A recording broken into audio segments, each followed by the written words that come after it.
Salut à tous, j'espère que vous allez bien. Aujourd'hui, on se retrouve déjà pour le deuxième épisode du Tour de Piste. Je suis très content de le faire. Et aujourd'hui, je suis avec Basile. Salut Basile. Salut Corentin, bonjour à tous. Merci d'avoir accepté mon invitation. Merci à toi. Je m'appelle Basile Rollner, je viens d'avoir 30 ans, je suis décathlonien. Donc c'est une spécialité de l'athlétisme qui réunit 10 épreuves en fait. Donc il y a le 100 mètres, le saut en longueur, le lancer de poids, le saut en hauteur et le 400 mètres la première journée. Et le lendemain, on fait le 110 mètres haie, le lancer de disque, le saut à la perche, le lancer de javelot et le 1500 mètres. Et en fait, en fonction des performances qu'on fait sur chaque épreuve, on récolte des points. Et c'est celui qui a le plus gros total de points à la fin qui gagne. Voilà le décathlon. Présenter déjà ton palmarès. J'ai vu ton record à l'heptathlon l'hiver, 6025 points, ouais. 8205 points au décathlon, avec plusieurs podiums au championnat de France, 7 à la 3e place, avec des lancers, des haies. Il y en a aussi 4 vice-champions de France au lancer, plus chez les jeunes et en espoir aussi. Et 3 titres de champion de France, donc c'est beau. Ouais. beaucoup de champions de France, dont un en salle, que tu as fait en 2019. Ouais, c'est ça, le plus récent. Le plus récent. Et aussi, tu as comptabilisé en tout 10 sélections en équipe de France. C'est ça. 8 chez les jeunes et 2 chez les élites, je dirais, en 2019. Mais ça, on va y revenir par-dessus. Très fier aussi que tu sois là. Et on se connaît très bien avec Basile. On s'entraîne ensemble aussi de temps en temps. Vous avez vu déjà la vidéo avec Stéphane où on en parlait. Et même, on s'est liés d'amitié et je suis très fier qu'il soit avec moi. Comment, toi, tu étais à l'école, déjà, pour commencer dans ta vie en général, quand tu étais tout petit? Alors, tout petit, on va dire la maternelle et le primaire, du coup. J'étais quelqu'un de très dynamique. À la maternelle, d'habitude, on fait la sieste l'après-midi. Et moi, en fait, je dormais très peu l'après-midi. Donc, il y a même un moment, je me rappelle, où mes parents ils ne m'envoyaient plus à l'école l'après-midi parce qu'on faisait la sieste, il y avait la récréation, puis après, en fait, on mangeait le goûter, puis c'est terminé. Bon, la belle vie de la maternelle. Mais et du coup, je restais chez moi et puis je faisais d'autres activités. Donc j'ai toujours été hyper dynamique. Après forcément quand on rentre à l'école primaire, là, on a quand même des cours, c'est un peu plus structuré, il y a un peu plus à apprendre. Donc ça m'a canalisé un petit peu, mais j'ai toujours eu du mal, même après au collège et au lycée, avec le fait de rester assis, d'écouter. Un peu hyperactif. Oui, c'est ça. Alors peut-être pas dans les grandes lignes non plus, parce qu'avec l'âge ça s'est calmé, donc ça veut dire que c'était surtout de l'attente ou de l'impatience de devoir se dépenser en fait sur le coup. Mais oui, il y avait peut-être une petite forme d'hyperactivité, en tout cas d'envie d'échanger, de se dépenser, de jouer. Donc voilà comment j'étais quand j'étais petit, assez actif. Ouais. Tu as commencé l'athlé à quel âge? J'ai commencé à 5 ans. À 5 ans. J'ai commencé très vraiment jeune. Très tôt. Ouais. Et en plus, à cette époque-là, c'était moins orienté pour les jeunes. C'est-à-dire qu'aujourd'hui, il y a les vortex, il y a des balles plus légères. Et nous, à 5 ans, 6 ans, moi je devais lancer le poids de 2 kg, c'était super lourd. Je sautais en longueur, fallait que j'arrive à atterrir dans le sable, parce qu'il y avait une petite planche, en général il la mettait assez proche quand même du bac à sable. Mais donc du coup c'était tout de suite avec, les engins, et puis qui étaient adaptés pour les jeunes qui avaient 2 ans ou 3 ans de plus. Donc, mais franchement j'ai beaucoup apprécié. À ce moment-là, forcément, ils étaient tous plus âgés au début, mais franchement, je me suis très vite adapté à l'athlétisme, au fait de faire de tout. Donc, Comment tu as commencé l'athlé? Alors, j'ai commencé parce que ma grande sœur a commencé au collège, si je me rappelle bien, à l'UNSS en fait. Et en fait, elle était très forte sur le sprint. Donc, elle s'est dit, on lui a recommandé de s'inscrire à l'athlétisme. Moi, à ce moment-là, je faisais pas de sport parce que j'avais 7 ans de moins, donc j'ai 4 ans et demi, 5 ans, donc je réfléchissais pas à quel sport j'allais faire. Et en fait, ma grande sœur s'est mise, donc mon grand frère s'est mis, parce qu'il a 2 ans de moins. Et puis en fait, comme ils y allaient, nous, on allait les accompagner le mercredi après-midi, le samedi après-midi. Et puis en fait, au fur et à mesure, en demandant est-ce que c'est possible, même si les 2 petits jeunes avec ma petite sœur, du coup, si on avait le droit de s'inscrire pour faire des entraînements, ça a pu se faire. Donc en fait, dans la foulée, on s'est mis à l'athlétisme un petit peu comme ça. Ça permettait d'avoir, je pense pour mes parents, tous les enfants qui sont au même endroit au même moment pour faire le sport, plutôt que d'aller bourlinguer à droite à gauche. Et puis en plus, on était hyper épanouis. Donc, ouais, c'est la passion qui est arrivée vite, quoi. C'est ça. Est-ce qu'on t'a dit, bah, peut-être que tu vas pouvoir faire du haut niveau? Quand est-ce que tu as compris que tu pouvais faire du haut niveau? Est-ce que tu te Ouais. considères comme un sportif de haut niveau aussi? Mais en fait, ça dépend de ce qu'on entend par sportif de haut niveau, mais oui, en termes de performance, quand on voit par rapport à mon record, c'est sûr que c'est des performances qui m'ont permis d'aller en équipe de France, de faire des matchs, mais aussi des championnats d'Europe, des championnats du monde. Donc, je me considère dans cette zone-là. Après, bon, ça dépend, chacun a peut-être sa définition, mais franchement, quand j'étais petit, je ne me posais pas cette question-là. Je jouais et en fait, je cherchais juste des rivalités, mais des rivalités saines avec souvent d'autres jeunes qui avaient 1 an de plus que moi, parce que 2 ans, ça faisait vraiment des grosses différences.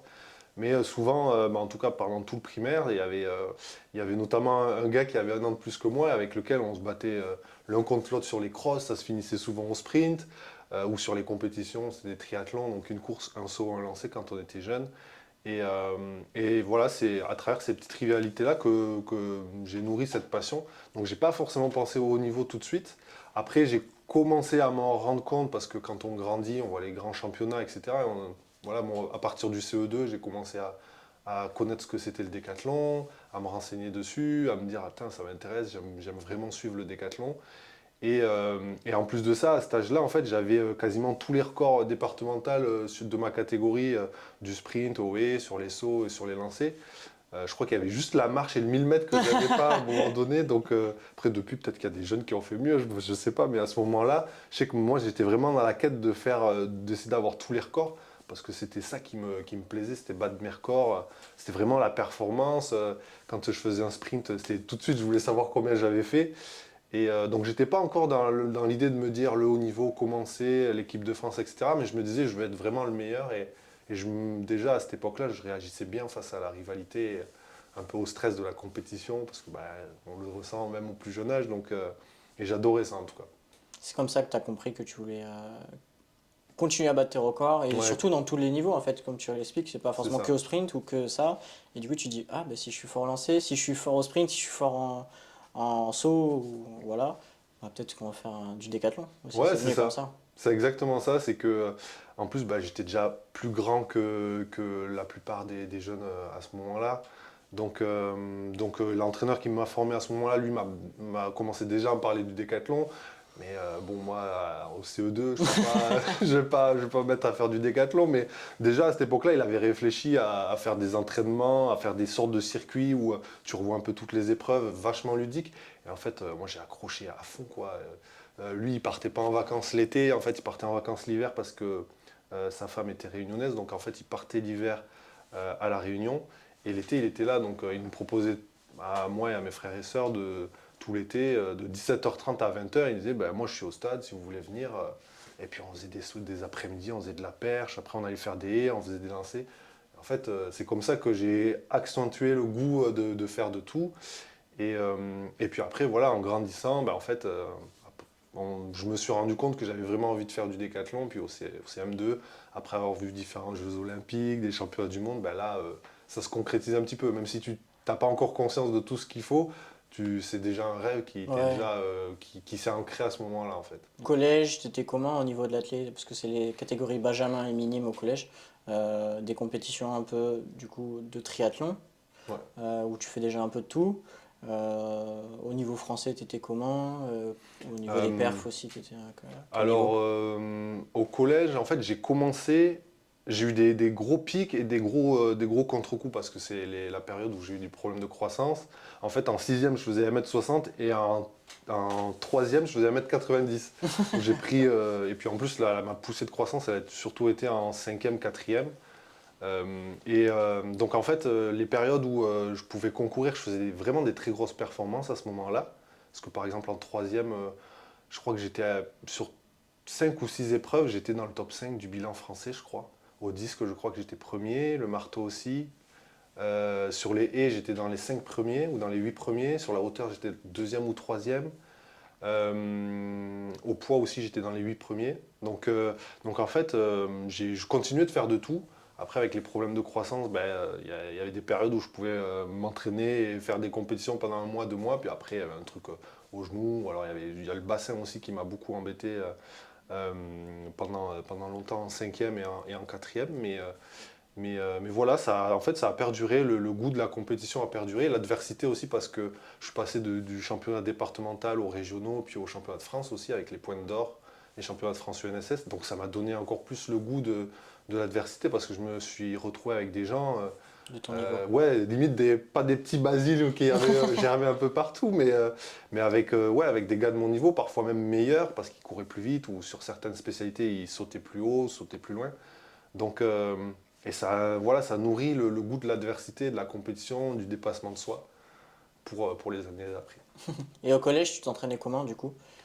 Ben justement, c'était très compliqué. En fait, je m'entraînais l'été, je m'entraînais quasiment tous les jours parce que, ben, je sais pas, le corps était très bien l'été. Quand il faisait chaud, j'étais bien. À partir du mois d'avril, mai, j'étais très bien physiquement.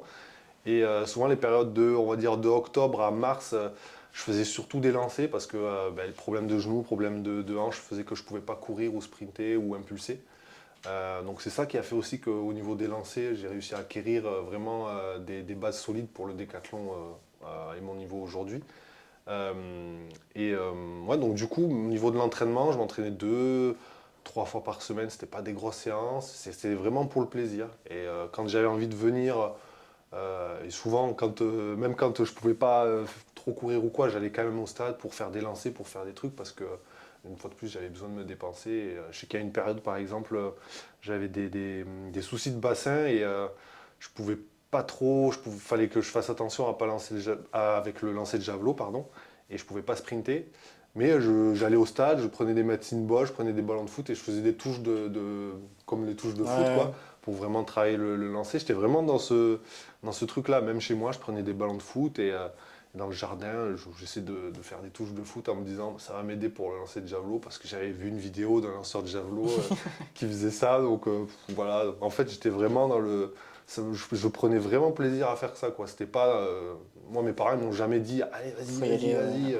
Tu peux le faire. Et ils étaient toujours là, ouais, ça te plaît et tout. Qu'est-ce que tu vas faire dehors? Ah, je vais faire des touches pour le lancer de javelot.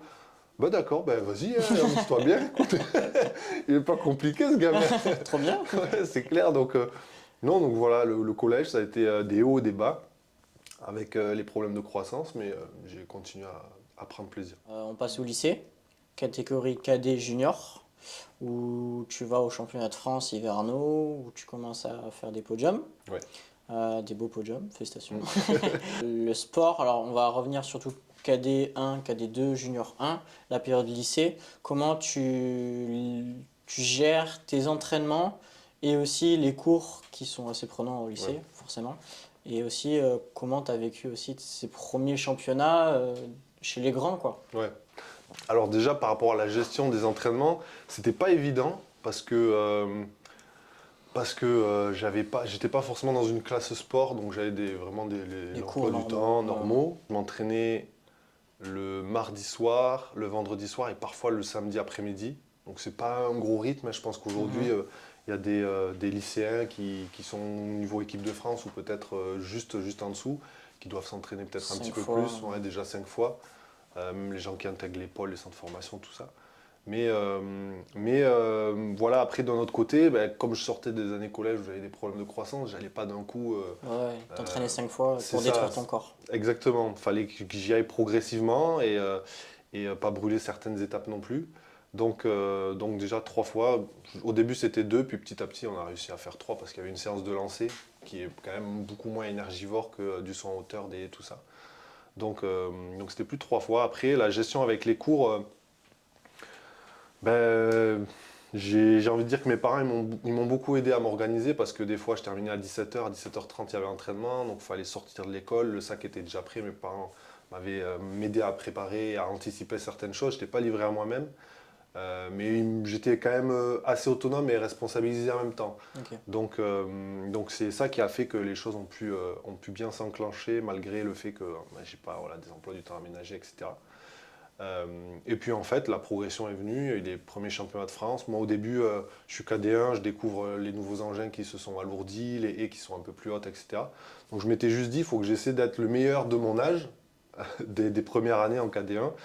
Et puis ben, si je me fais battre par des KD2, bon ben faut que j'essaie de me battre avec eux, mais s'ils sont meilleurs, ben, ils sont meilleurs, quoi. Si moi je suis à 110% de ce que je peux faire le jour J et que je bats mon record et lui il est encore devant, c'est tout, il est meilleur que toi sur ce jour-là, et puis c'est tout. Donc c'est comme ça, j'ai avancé, j'ai fait mes premiers podiums l'hiver, j'ai fait mes premiers championnats de France aussi hivernaux sur les haies et le lancer de poids. Voilà, j'ai découvert petit à petit comment ça se passait, les chambres d'appel, la préparation, l'attente avant les championnats. Tout ça, j'ai commencé vraiment à me créer mes habitudes. Et puis l'été, j'ai fait ma première sélection en KD1 sur le lancer de marteau. À ce moment-là, j'étais très axé lancer de marteau, disque, et puis je faisais un petit peu de haie, un petit peu de hauteur, mais plutôt en second rideau, parce qu'en KD2, il y avait les championnats du monde KD à Lille. Mais je voulais absolument y aller, que ce soit sur la marche, que ce soit n'importe quelle épreuve, je voulais y aller. Peu importe l'épreuve, tu allais tout faire pour le faire. Exactement. Si je pouvais percer dans la marche ou dans le demi-fond, j'aurais fait de la marche ou du demi-fond parce que Tu voulais gagner. j'adorais, ouais, voilà, c'est ça. J'ai toujours eu un côté un peu mauvais perdant, mais pas dans le sens mauvais du terme, juste dans le sens où ouais, voilà, tu as besoin de te surpasser et tu adores la victoire parce que, pas pour écraser l'adversaire ou quoi, mais parce que tu adores l'adversité une fois de plus et que voilà, c'est la compétition que tu aimes. Et en compétition, il faut gagner, il faut battre ton record.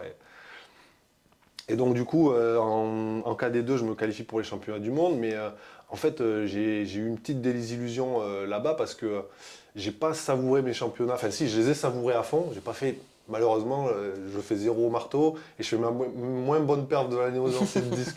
Donc c'était pas une réussite. Mais franchement, j'ai découvert d'autres pays, j'ai découvert, j'ai pu échanger avec d'autres athlètes, discuter, donc ça t'ouvre aussi un peu l'esprit, ça te donne envie de revenir en fait.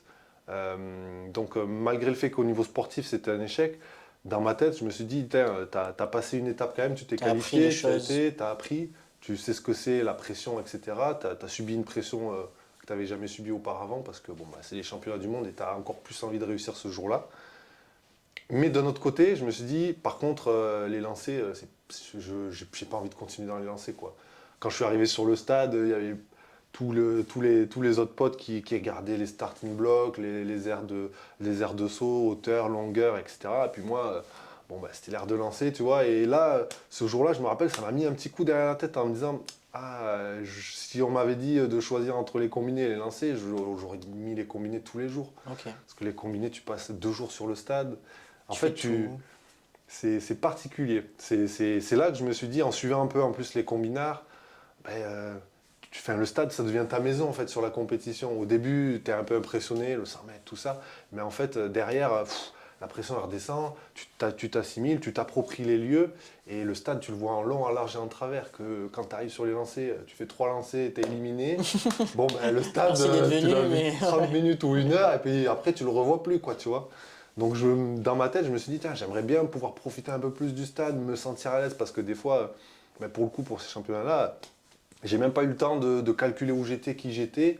Poum, j'ai fait de la daube, je suis rentré chez moi, et puis je me suis dit, qu'est-ce qui s'est passé là il y a 1 heure, j'étais en chambre d'appel, et là, j'ai foiré complet. Donc, et puis même en termes de plaisir et tout, j'avais besoin de varier, un peu comme quand j'étais petit, j'avais besoin de faire plus de choses. Là, cette année-là, en KD2, j'avais fait surtout des lancers. Et là, je me suis dit, j'ai pas envie de refaire une année sur les lancers. En plus, le poids allait augmenter. Moi, j'étais tout fin. Donc, je savais qu'à un moment donné, il allait falloir prendre du poids, il allait falloir s'épaissir, etc. Et que prendre du poids, c'était pas ma facilité première. Et je voyais déjà des gars du même âge qui étaient déjà prédisposés à devenir des très bons seniors. Et il y en a d'ailleurs qui sont devenus... qui sont dans le top 8 au lancer de disque, qui sont dans le top 8 au lancer de marteau aujourd'hui. Et je me dis, moi, objectivement, j'aurais pu pas percer sur les lancers. Et à ce moment-là, c'est un peu ce que je me suis dit.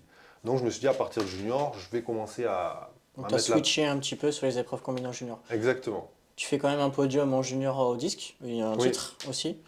Sur les haies aussi, je prends en salle en KD, en KD2, je fais KD2 sur les haies. Donc tu continuais parce que tu t'aimais quand même ça, mais voilà, tu tendais un peu plus vers les épreuves combinées en général. Exactement. Et après vient les années espoirs où tu commences à être avec les plus grands, je dirais. Oui. Tous les engins et toutes les tailles de haies sont les mêmes que pour les seniors, les élites qu'on voit à la télé. Donc ça y est, dans la cour des grands, entre guillemets. La première année où tu commences à être espoir, 2014, tu fais quand même 7170 points, ce qui est vraiment pas mal pour une première année. Et surtout, ce jour-là, tu fais troisième au décathlon aux élites. Non, là pour le coup, je crois que c'était les championnats de France Espoir. Ta médaille, tu l'as vécue comment? Euh, Déjà, j'étais content de le finir parce que en fait, cette année-là, j'avais un hiver vraiment idyllique, vraiment parfait. J'ai fait 4 heptathlons. À chaque fois, j'ai battu mon record. C'était vraiment les premières fois où je faisais des combinés en étant préparé. Et en fait, j'arrive sur l'été un peu cramé parce que l'hiver, voilà, comme je viens de le dire, j'ai fait 4 heptathlons, dont les deux à la plus grosse intensité dans l'espace d'une semaine. Et je pense que ça, je ne l'ai pas bien digéré derrière. Ça t'a cramé un peu? Ouais, ça m'a cramé. Clairement, ça m'a cramé et j'ai pas pris le repos. Et en fait, j'étais tellement dans l'euphorie de ah, les décathlons, ça arrive, mais je vais continuer de progresser et que j'ai pas vraiment coupé en fait. Et derrière je l'ai payé avec différentes blessures aux ischios, des petites élongations, mais toujours dans les moments de forme parce que je pense que physiquement, j'étais un peu entamé. Donc du coup, cette médaille, oui, j'étais très content d'arriver au bout. Et en même temps, j'étais un peu sur ma faim parce que j'avais fait des performances qui étaient loin de ce que j'avais fait cet hiver, quoi.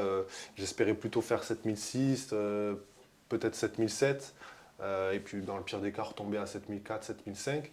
Mais en plus, ce jour-là, du coup, je me reblesse à l'ischio sur le 110 mètres haies. La veille, en plus de ça, j'étais tombé malade. Enfin, il y a eu une accumulation entre le fait d'être fatigué de la saison, le fait d'avoir une gastro toute la semaine et d'arriver, d'être encore malade sur le décathlon et de se blesser au 110 mètres haies.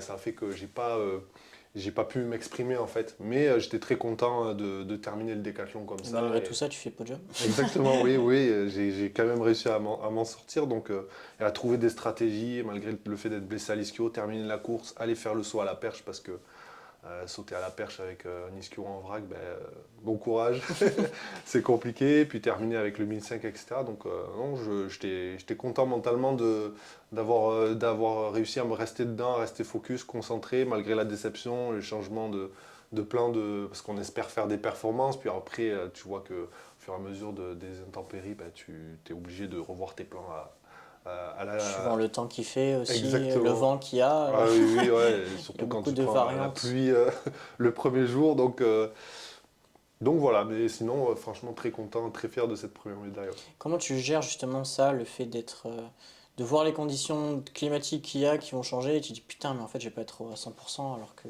j'ai envie d'être à 100%, sans parler des Mm. problèmes de santé que tu as eu avant.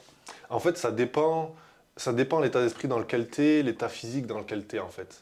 Et ça joue beaucoup, je pense, dans le DK. C'est que si tu arrives sur un DK où tu es prêt, vraiment de A à Z, mentalement, t'es prêt à aller au combat, physiquement, tu as fait tous les réglages qu'il faut, tu es affûté, tu as tout ce qu'il faut. En fait, j'ai presque envie de dire qu'il pleut, qu'il vente, qu'il neige, tu vas être capable de faire des très bonnes performances. Alors après, évidemment, si tu cours le 100 mètres avec 5 mètres devant dans la face, tu vas pas battre ton record, c'est sûr. Mais tu vois, dans l'idée, tu vas être capable de mettre de l'intensité, tu vas être capable de passer au-delà de certaines difficultés. Si tu es un peu plus en dedans, ou avec un peu plus d'incertitude, un peu plus de doute, moins confiant, moins préparé, ça peut par contre t'atteindre encore un petit peu plus parce que voilà, la pluie, tu sais que tu n'es pas au top, tu sais qu'aller chercher des records aujourd'hui c'est compliqué, il pleut, il fait frais, tout de suite ton moral, ça joue sur toi forcément. Plus sur 2 jours de compétition, s'il pleut pendant 2 jours, merci. Après, faut s'adapter et choisir ses objectifs, mais choisir ses compétitions, mais c'est pas tout le temps évident, c'est vrai, de tout anticiper. L'année d'après, 7668 points dans un premier temps, qui te permet de te qualifier au championnat d'Europe Ouais, c'est ça. à Tallinn, où là tu fais 7679 points. Oui, Donc tu rebats ton record, ouais, 500 points de prix par rapport à l'année d'avant, c'est énorme. oui. Surtout que, bon, tu le disais avant, que si tu étais au top de ta forme, tu pouvais faire 7005, 7006. Et là, tu l'as fait, et en plus au championnat d'Europe. Ouais. Quelque chose, c'est la consécration, ou c'est quelque chose où tu dis, ah ça y est, j'ai confirmé ce que je voulais, et même sur les grands championnats. Ouais, il y a deux sentiments en fait. C'est que le jour où je fais les Europes et que je termine huitième, déjà je suis hyper content de terminer huitième parce que à ce moment-là, j'étais dans une génération où il y avait des gars qui avaient fait les championnats du monde cadet, les championnats du monde junior. Et moi, je débarquais, quand j'arrive au championnat d'Europe, les championnats d'Europe, c'est mon troisième DK dans ma vie. Donc j'arrive, je suis le plus inexpérimenté. Et donc je ne sais pas moi déjà comment je vais réagir. Donc terminer huitième, voir les gars qui sont devant et ceux qui sont derrière ou qui n'ont pas pu finir, je me dis que j'ai réussi à passer quand même certaines épreuves sans me trouver. Donc je suis très content, je bats mon record. Après, un petit peu le petit goût d'inachevé que j'ai, c'est le fait que par rapport à mon premier DK, en fait, il y a eu des pics et des gros contrebas. Sur mon premier DK, c'était vraiment bien nivelé par rapport à l'état de forme que j'avais et j'avais vraiment optimisé ce jour-là. Qu'au championnat d'Europe, j'ai eu des très bons pics et j'ai eu des trous que j'ai pas bien gérés en fait. Et je me dis, si je les avais mieux gérés, bah, peut-être que j'aurais pu aller grappiller 100, 150 points. 100, 150 points, mais tu passes de 8e à 4e, 3e, puisque la troisième place, je crois, c'est 7800 et quelques. Et c'est pas pareil, quoi. Ouais. Tu vois, c'est pas pareil. Mais pareil, ça fait partie de l'apprentissage et de la vie. Moi, je me suis battu, j'avais une lésion dans le tendon rotulien. Donc ça m'a beaucoup pénalisé sur le saut en hauteur notamment. Et voilà, une fois de plus, ben, j'ai appris sur moi-même dans les moments de détresse, dans les moments de stress. Est-ce que je suis capable de me remobiliser pour courir un vrai 4 ou est-ce que je vais exploser complet parce que je suis dégoûté de ma perf? Ben voilà, mentalement, j'ai réussi à montrer certaines choses et à m'endurcir aussi par ces épreuves. Donc j'en retiens vraiment beaucoup de positif, ouais, et beaucoup de fierté.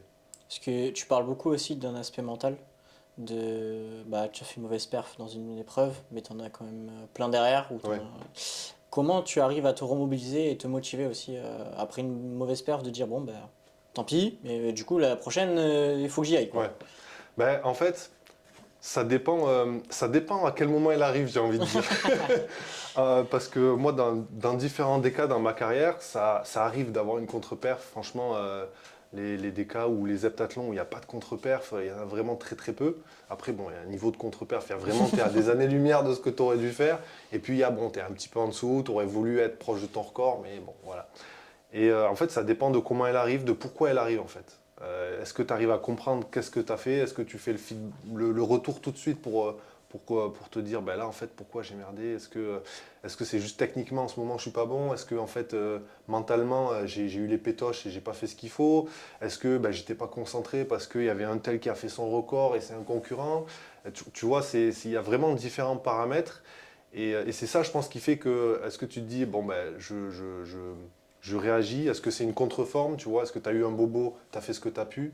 Moi, clairement, pour ces championnats d'Europe-là, je savais que la hauteur, c'était mon genou. Et j'étais hyper déçu et j'avais limite peur que je ne puisse pas finir le DK à cause de cette lésion dans le tendon rotulien. Et en fait, c'est ça qui m'a stressé, qui m'a fait baisser le moral un petit peu à un moment donné.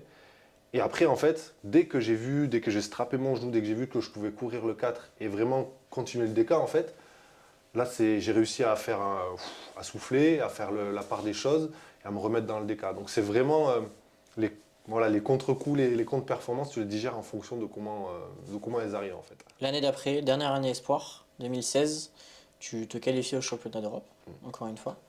Euh, Et... non, 2016, il n'y avait pas les championnats d'Europe. Il y Ah avait non, c'était un match c'est international ça. d'épreuves combinées. C'est ça. Excuse-moi. T'inquiète. Et là, grosse perf, tu casses la barre des 8000 points. Une perf internationale A, Mm. donc 8087 points. Et tu gagnes la compétition aussi, Ouais, c'est ça? ouais, c'était un super souvenir. Ouais, c'est ça. Je pense que à ce jour, c'est peut-être les plus belles sensations d'athlète que j'ai eues. Ok. Parce que si je reprends la saison, en fait, c'est vraiment la saison, la construction. Il y a eu beaucoup de rebondissements. En fait, l'hiver, je m'étais fait une grosse entorse très tôt dans la saison, au mois d'octobre. Donc j'avais eu des bottes, etc. Je pensais pas faire d'hiver. L'hiver, je fais un premier heptathlon, mais pourri. Et je me dis, bon, je vais pas faire d'hiver, c'est même pas la peine. J'ai encore la cheville en vrac et tout. Et un mois après, j'explose, je sais pas combien de records. J'explose mon record en heptathlon. C'est venu de nulle part. Je me dis, mais attends, je savais même pas que je pouvais faire 5800 et quelques points en Espoir 3. Donc là, je me dis, en fait, si, pour les jeux, je suis bon, j'ai déjà un certain capital et il va falloir voir si je suis capable d'aller chercher encore un petit peu plus cet été. Et l'été, en fait, je fais une grosse prépa et je me bourrine la tronche à l'entraînement et peut-être un petit peu trop, en fait. Ce qui fait qu'en fait, les deux premiers DK que je fais, je ne les fais pas en pleine possession de mes moyens. J'ai très vite dans le décathlon, j'ai eu des baisses d'énergie, baisse de la tension nerveuse en fait. J'étais capable de mettre de l'intensité sur les 4 premières épreuves et puis après physiquement ça plongeait parce que j'avais pas les réserves en fait pour aller au bout. Je t'ai mis trop de stress pour une qualification au jeu? En fait, je pense pas que j'étais stressé, je pense que j'avais trop d'envie, j'avais Ah oui, tellement ok. envie d'y aller que je me suis dit mais je vais être une machine de guerre, je vais m'envoyer tout ce que je peux à l'entraînement et ça va payer parce qu'en fait c'était comme ça que j'avais fait jusqu'à maintenant. Comme j'ai commencé le décathlon assez tard, j'ai dû travailler vraiment certaines épreuves très dures, peut-être plus dures que certains, comme le 1500 mètres et le 400 mètres, parce que j'avais des bases pourries quoi, à la base. Vraiment, mon premier 1500 mètres, j'ai fait 5 minutes 20. Et franchement, je me suis dit, mais c'est quoi cette horreur et il a fallu que je prenne un coach dans le demi-fond qui me faisait les séances exprès pour progresser sur le cardio, sur le 1000 mètres, le 1500 mètres. Et je me suis envoyé des trucs de demi-fondeur, hein, clairement. Hein. Donc, donc voilà, et en fait, il a fallu que je bosse et j'ai gardé un peu ce truc de il faut que tu travailles dur, il faut que tu t'entraînes très dur parce que ça a toujours payé, ça avait toujours payé à ce moment-là pour moi. Et je me suis dit, si tu veux aller au jeu, bah, c'est pas cette année-là qu'il va falloir être un peu cool et être sur la réserve. Quoi. Et en fait, en soi, je pense que dans l'idée, ce que j'ai fait, c'était plutôt intelligent, mais sur une trop longue période en fait. Euh, et donc du coup, j'ai mis du temps à remonter. Et après ces deux décathlons-là, il y a le match qui se dessinait à 6 semaines. Et à partir de là, j'ai fait le point avec mon entraîneur. À ce moment-là, Jean-Paul Bourdon, qui est décédé malheureusement aujourd'hui, donc je pense qu'il repose en paix, mais qui a formé énormément de très bons athlètes, qui est humainement, qui a été une crème tout au long de ma carrière. Et, et du coup, on se pose et on se dit, ben, qu'est-ce qui fait qu'aujourd'hui ça sort pas quoi. Et moi, je lui dis, franchement, j'ai du jus sur 3 épreuves. Et après, je subis le décathlon, un truc de fou. Il a dit, ok, on va faire que des compètes. Par contre, en semaine, on va alléger, on va faire que des petits. Il m'a dit, tu passes pas plus d'une heure, 1h10 sur le stade, quoi. Et on a fait ça pendant 6 semaines. Pendant 6 semaines, j'ai la forme qui a monté. Une semaine avant le décathlon, je savais que j'allais exploser mon record. J'étais monstrueux à l'entraînement. Je faisais des trucs en saut en hauteur. La barre la plus haute que je mettais, c'était 1m90. Là, sur élan réduit, ben, je mettais la barre à 2 mètres et j'ai même passé une fois 2 mètres. Je me suis dit, mais attends, il se passe un truc dans mon corps, je sais que j'allais tout péter. Donc je suis arrivé sur ce décathlon, et là justement, la première contre-perf arrive sur la première épreuve. Je fais 11,28 au 100 mètres, c'est vraiment mon pire 100 mètres de la saison. Mais ça n'a pas couru très vite ce jour-là. Peut-être que c'était le vent, la piste, je sais pas, mais peut-être qu'on n'était pas réveillé. C'était en Italie, à Caorle, à côté de Venise. Ok. C'est sympa comme destination. et après, derrière, j'ai enchaîné mes records. Ça a été un décathlon avec des hauts et des bas, justement, parce qu'il y a eu des moments où j'ai fait des très bonnes perfs auxquelles je ne m'attendais pas. Et l'épreuve d'après, j'étais un peu euphorique. Ouais. Et en fait, des fois, l'euphorie, ben, ça t'amène sur de l'euphorie encore plus. Et parfois, derrière, tu prends un pain et en fait, tu prends un coup de stress tout de suite. J'ai failli faire 0 en longueur, j'ai failli faire 0 au poids, quasiment 0. Au javelot, en fait, j'ai eu une grosse entorse au coude qui m'a pas lâché pendant 1 an. Et une semaine avant mon déca, je n'arrivais pas à faire plus de 51 mètres. Et là, le jour du déca, en fait, quand j'arrive au javelot, je me dis c'est la dernière épreuve, c'est le dernier truc qui peut faire que je ne vais pas faire 8000. Je me suis dit, je m'en fous, je mets une grosse mine dès le premier, et mon coude, il va tenir ou il va pas tenir, mais le premier, c'est sûr, je vais faire ce qu'il faut. Et ben, le premier, je le loupe, mais mon coude, 0 douleur. Et je me dis, alors mon gars, c'est sûr, tu ne peux pas sortir de là sans avoir fait 55 mètres ou 56 mètres, ce qu'il me fallait pour être vraiment tranquille pour les 8000. Et sur le dernier essai, je fais 57 et quelques, je vois le javelot, il part bien. Les 2 premiers, ils n'étaient pas top parce que comme j'avais peu lancé le javelot, ben, il fallait que je retrouve juste un peu l'affinité pour technique pour pouvoir tout mettre dans le javelot et que le javelot parte bien aligné. Et les 2 premiers n'étaient pas bons du tout. Et le dernier, au dernier essai, je me dis, voilà, c'est impossible que tu passes à côté de ce. C'est ton jour, tu te sens trop en forme. J'étais même pas fatigué, j'aurais pu faire 2-3 épreuves de plus. Je me suis dit, franchement, si c'est ça être en forme, c'est génial, quoi. Tu as des sensations de dingue, tu peux faire ce que tu veux. Et le dernier, je fais 57, puis après, je cours le 1005 avec la tête, avec déjà l'euphorie de me dire, ah, tu passes la ligne et tu vas faire 8000. Je savais pas juste 8000 combien, je savais pas, c'était tout ça, quoi. Enfin, c'était vraiment un souvenir incroyable, quoi. Donc, c'est beau. Ouais, franchement, ouais. Ça me fait penser à quelque chose, parce qu'il y a Kevin Meyer qui fait beaucoup de vidéos sur YouTube, et il a mis justement le jour de son record du monde, il a été suivi tout le long de toutes ses épreuves, et même vrai, je sais pas si tu l'as vu la vidéo. Si, oui, complètement, ouais. Et en fait, il lance le javelot, il fait plus de 70 ce jour-là, 70 mètres, et en fait, il sait qu'il est recordman du monde. Ouais. Et en fait, c'est un peu ce que tu dis aussi, c'est j'ai lancé 57 mètres, je sais que je vais faire 8000 points. Bah ouais, alors qu'il reste ça. quand même 1500 mètres à courir derrière, quoi. Ouais, c'est sûr, mais en fait, c'est le 1500 mètres. un peu comme le 4, mais le 4, t'as à peine à la moitié du cas. Mais le 1500 mètres, ton DK, entre guillemets, il est bouclé, tu vois. Sauf si ça va se jouer à un point près ou Ouais. quoi. Mais ton DK, il est bouclé. Et moi, mon objectif, c'était. Je suis arrivé là en me disant, bon, toute la saison, tu t'es dit objectif 8000, objectif 8000. J'étais parfois sur les bases jusqu'au disque ou soit à la perche, puis après, ça s'effondrait vraiment trop physiquement, ou techniquement même, des fois. Et là, je me suis dit, avant ce décalage, je me disais, mec, te calcule même pas. Ton objectif, dis-toi, même si tu fais 7007, ça sera très bien. 7007, t'es Sport 3, ça sera très bien. Te dis pas, il faut que je fasse absolument ça et ça. Au final, je fais quasiment 8100 avec des perfs. Si on m'avait dit avant la compète, je me rappelle, j'avais mis des perfs que j'espérais faire pour faire à peu près plus de 8000. 8000. Ouais. Ben, tu vois, j'aurais jamais pensé faire 2,04 en hauteur, par exemple. J'aurais jamais pensé faire 50, je crois que j'avais fait 50 secondes et 10 dixièmes et 10 centièmes sur le 400 mètres, je pensais pas faire ça. Sur le 1500 mètres, je fais 4,42. Moi, dans ma théorie, je mettais plutôt 4,46, 4,47. Bref, il y a eu d'autres épreuves comme ça. Autant le 100 mètres, je pensais faire beaucoup mieux, tu vois, par exemple. Et au final, le total est plus haut que ce que j'espérais. Donc, ouais, quand tu arrives au 1005 et que en fait, tu es stressé parce que tu sais que dans tous les cas, tu vas finir Tu vas carbo, souffrir. mais tu sais que tu vas souffrir et qu'en fait, le plateau, on te le sert, il est déjà là. On te dit, moi, j'avais juste à faire le 1005 en 5 minutes 02, je crois, pour faire 8000. Je me dis, ça faisait 3 ans que j'avais pas fait, ou 2 ans que j'avais pas fait 5 minutes, et je savais que j'étais prêt pour courir un gros 1005. À Puis mon t'as niveau. l'euphorie en plus du Et t'as fait. l'euphorie, physiquement, t'es bien, t'es là, tu te dis, mais j'ai fait 9 épreuves, mais j'ai pas l'impression d'avoir les 9 épreuves dans les jambes, donc tu te dis, mais là, je vais courir, je vais m'éclater avec les autres, quoi. Donc, c'est ce qui s'est passé. Je pense que c'est ce qui a dû se passer aussi pour Kevin. Ouais, Et c'est ce qui puissance 10 s'est 000, dit. parce que Ouais, le record du monde, ouais c'est beau. En c'est France. quelque chose. Ouais, en plus, France. ouais. La qualif se fait à combien en France pour les Jeux du coup? Cette année, Ouais, cette année-là. cette année-là, c'était 8150, je crois. Ouais, il te manquait quelques points quand même. Ouais, il m'aurait manqué un bon 100 mètres. Ouais. Et peut-être un javelot un peu mieux et le lancer de poids un petit peu mieux. Voilà, Un peu de regret ou pas? Quand même. Non, pas Non, du pas du tout, pas tout. du tout, parce que franchement, ce jour-là, ouais, T'as tu sais, d'autres faire perfs le qui ont déco fait parfait, que. parfait, pour moi, il est déjà top ce déca-là, tu vois. Cette saison-là, au 100 mètres, mon meilleur 100 mètres sur un décathlon, c'est 11,22. Tu vois, Je fais 28. ouais, il aurait fallu que je fasse 11,0 quelque chose, que j'aille chercher 14,80 au poids peut-être, juste un petit peu au-dessus de mon record, et que le javelot, je refasse plus de 60 mètres, tu vois. Ouais. Mais javelot plus de 60 mètres avec mon coude, une semaine Compliqué. avant, je fais un concours, je fais 51 ou 52 mètres pleine balle. Tu vois, je me dis, Ouais, je ouais. fais déjà plus de 8000. Après, voilà, il y a l'historique du corps, il faut le prendre en compte. Il faut prendre en compte le jour de la compétition. On était dans un stade vide aussi. Peut-être que s'il y avait eu plus de monde, peut-être qu'il y aurait eu plus Ça joue d'effervescence beaucoup. Ouais. ou pas. L'année d'après, tu fais quand même plus de 8000 encore une fois, à Ouais. Ratingen en Allemagne. Tu confirmes? Comment tu te sens à ce moment-là?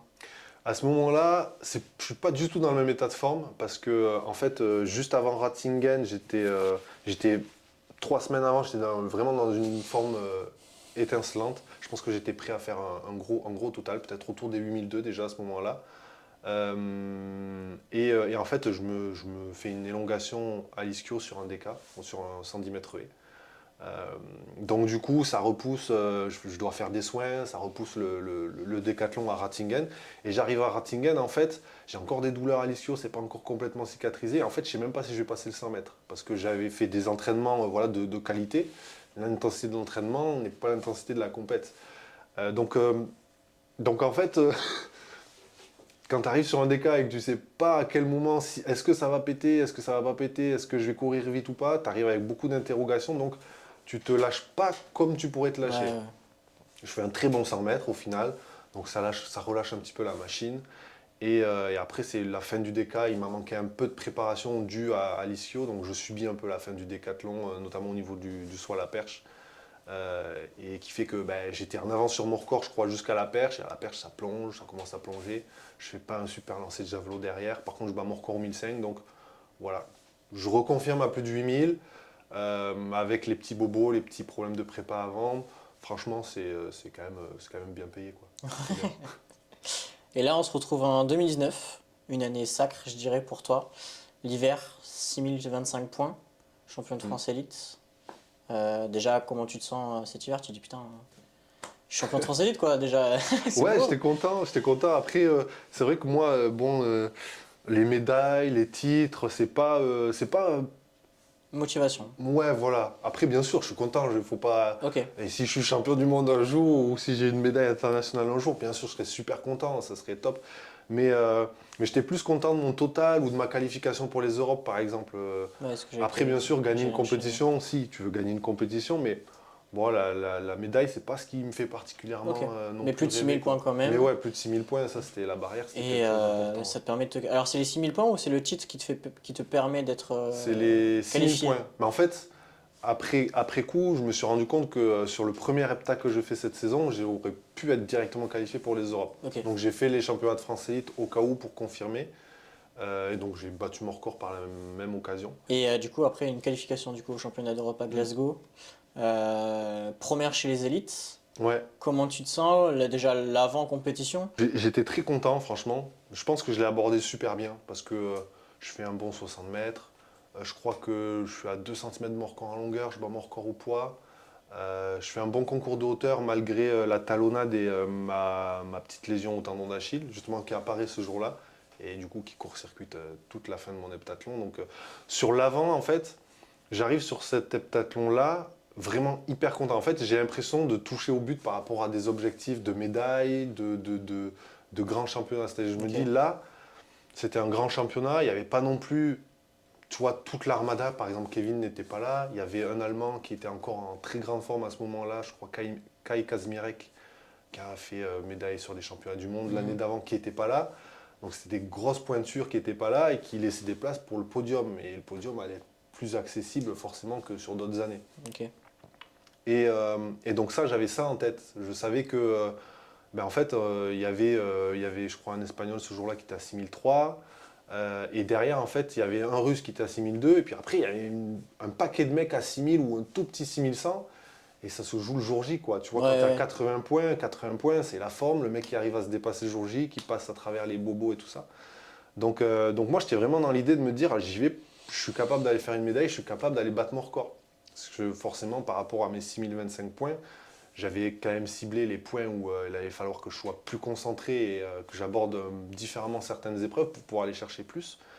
Donc franchement, je l'aborde très sereinement, mais déjà nerveusement, un cran en dessous des deux autres compétitions, parce que j'avais enchaîné les deux autres heptathlons en fait. J'avais fait un premier heptathlon, 2 semaines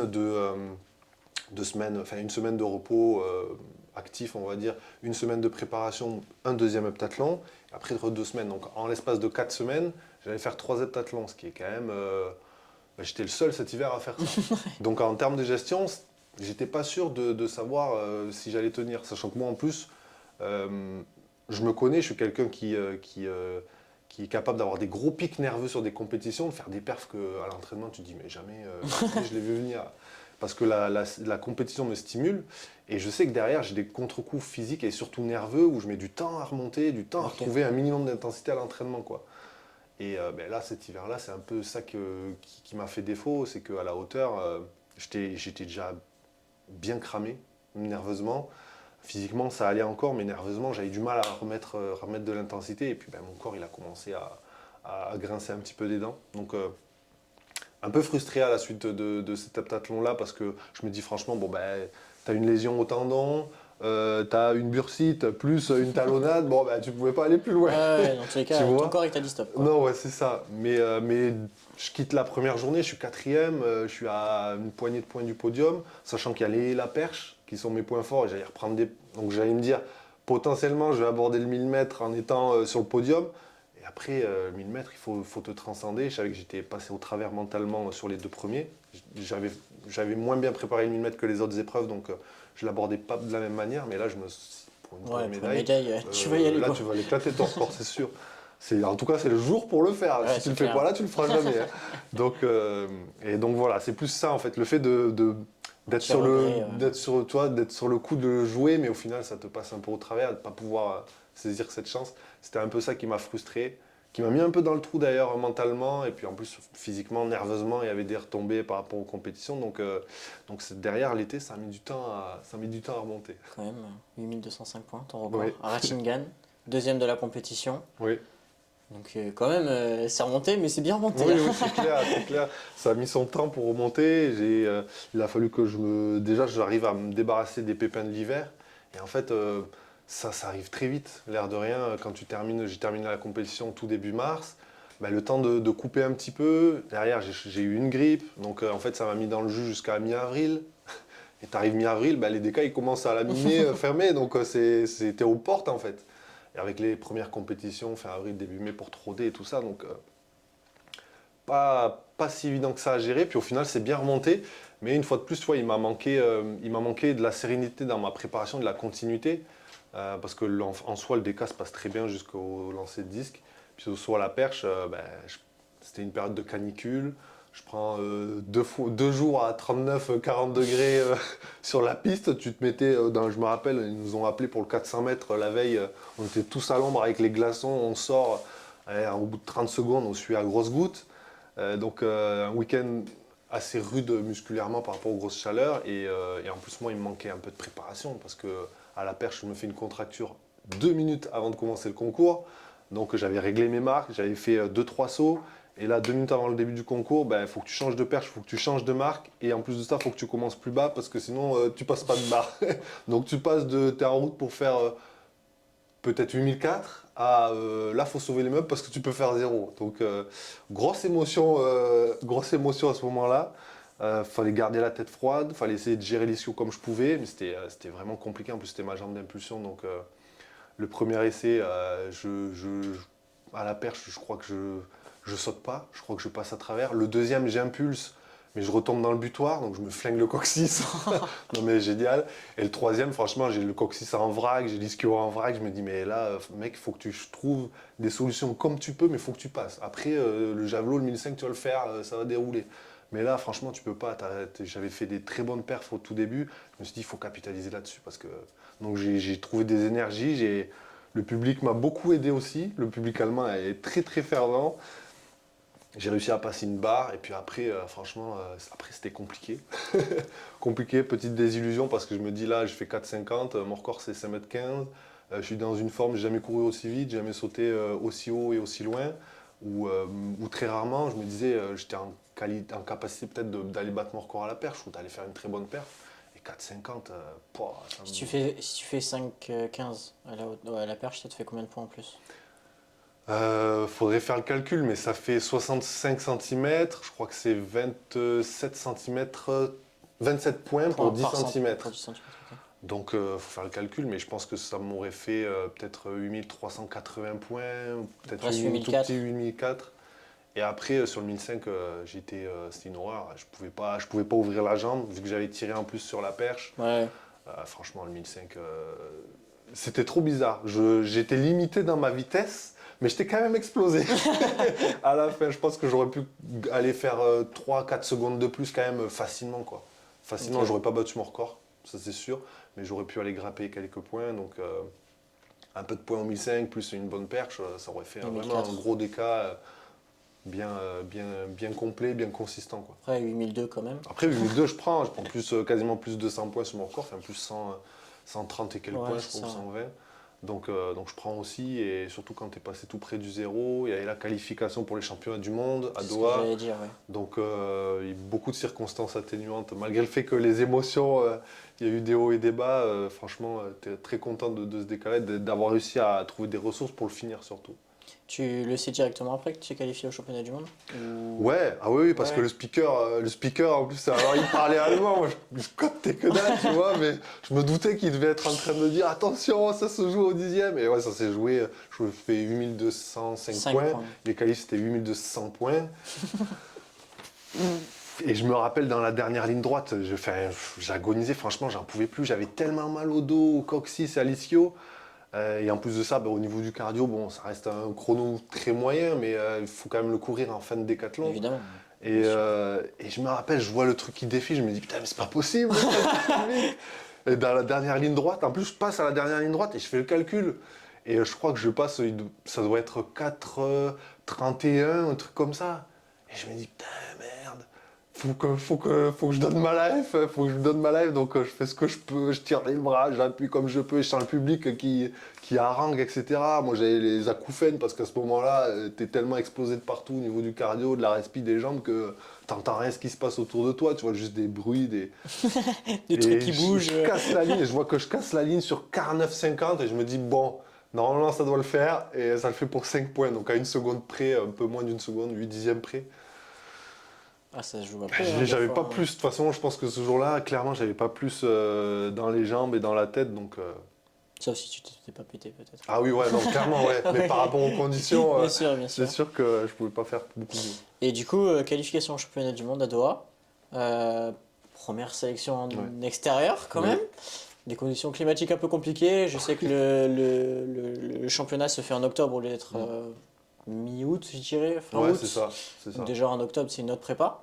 Tu as Ouais. peut-être le temps aussi de te réparer Ouais, ton corps. ouais, Mais ou comment, pas. ouais, c'est ça, comment tu le vois? Oui, c'est vrai. Comment tu le vis du coup, déjà quand tu passes la ligne et que tu sais que tu vas aller au championnat du monde? Comment tu le vis déjà? Bah, je suis super content parce qu'en fait, je me dis, je me suis qualifié l'hiver pour les championnats du monde, pour les championnats d'Europe, pardon, en salle. Là, je me qualifie l'été, je me dis, je fais une saison quand même assez pleine, avec des hauts et des bas, physiquement, nerveusement, mentalement, etc. Mais je me dis, je fais une saison quand même assez pleine. Et je me dis, surtout là, on était mi-juin, je crois.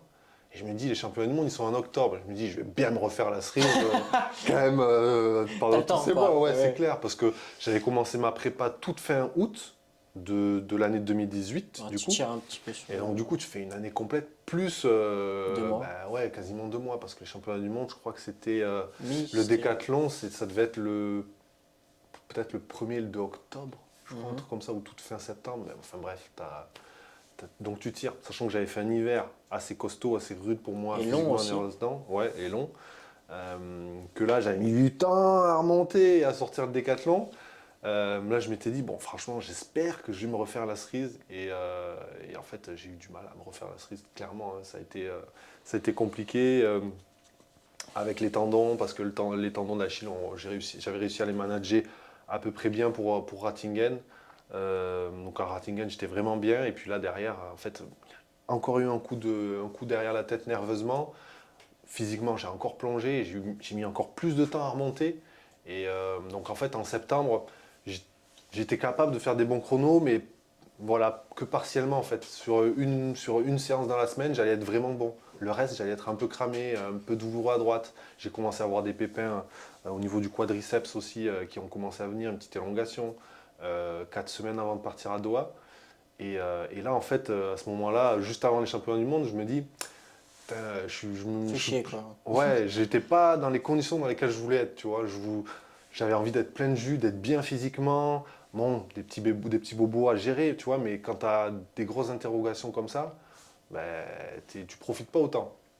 Une semaine avant, j'arrive quand même à m'entraîner très convenablement sur les haies, sur le sprint, la perche.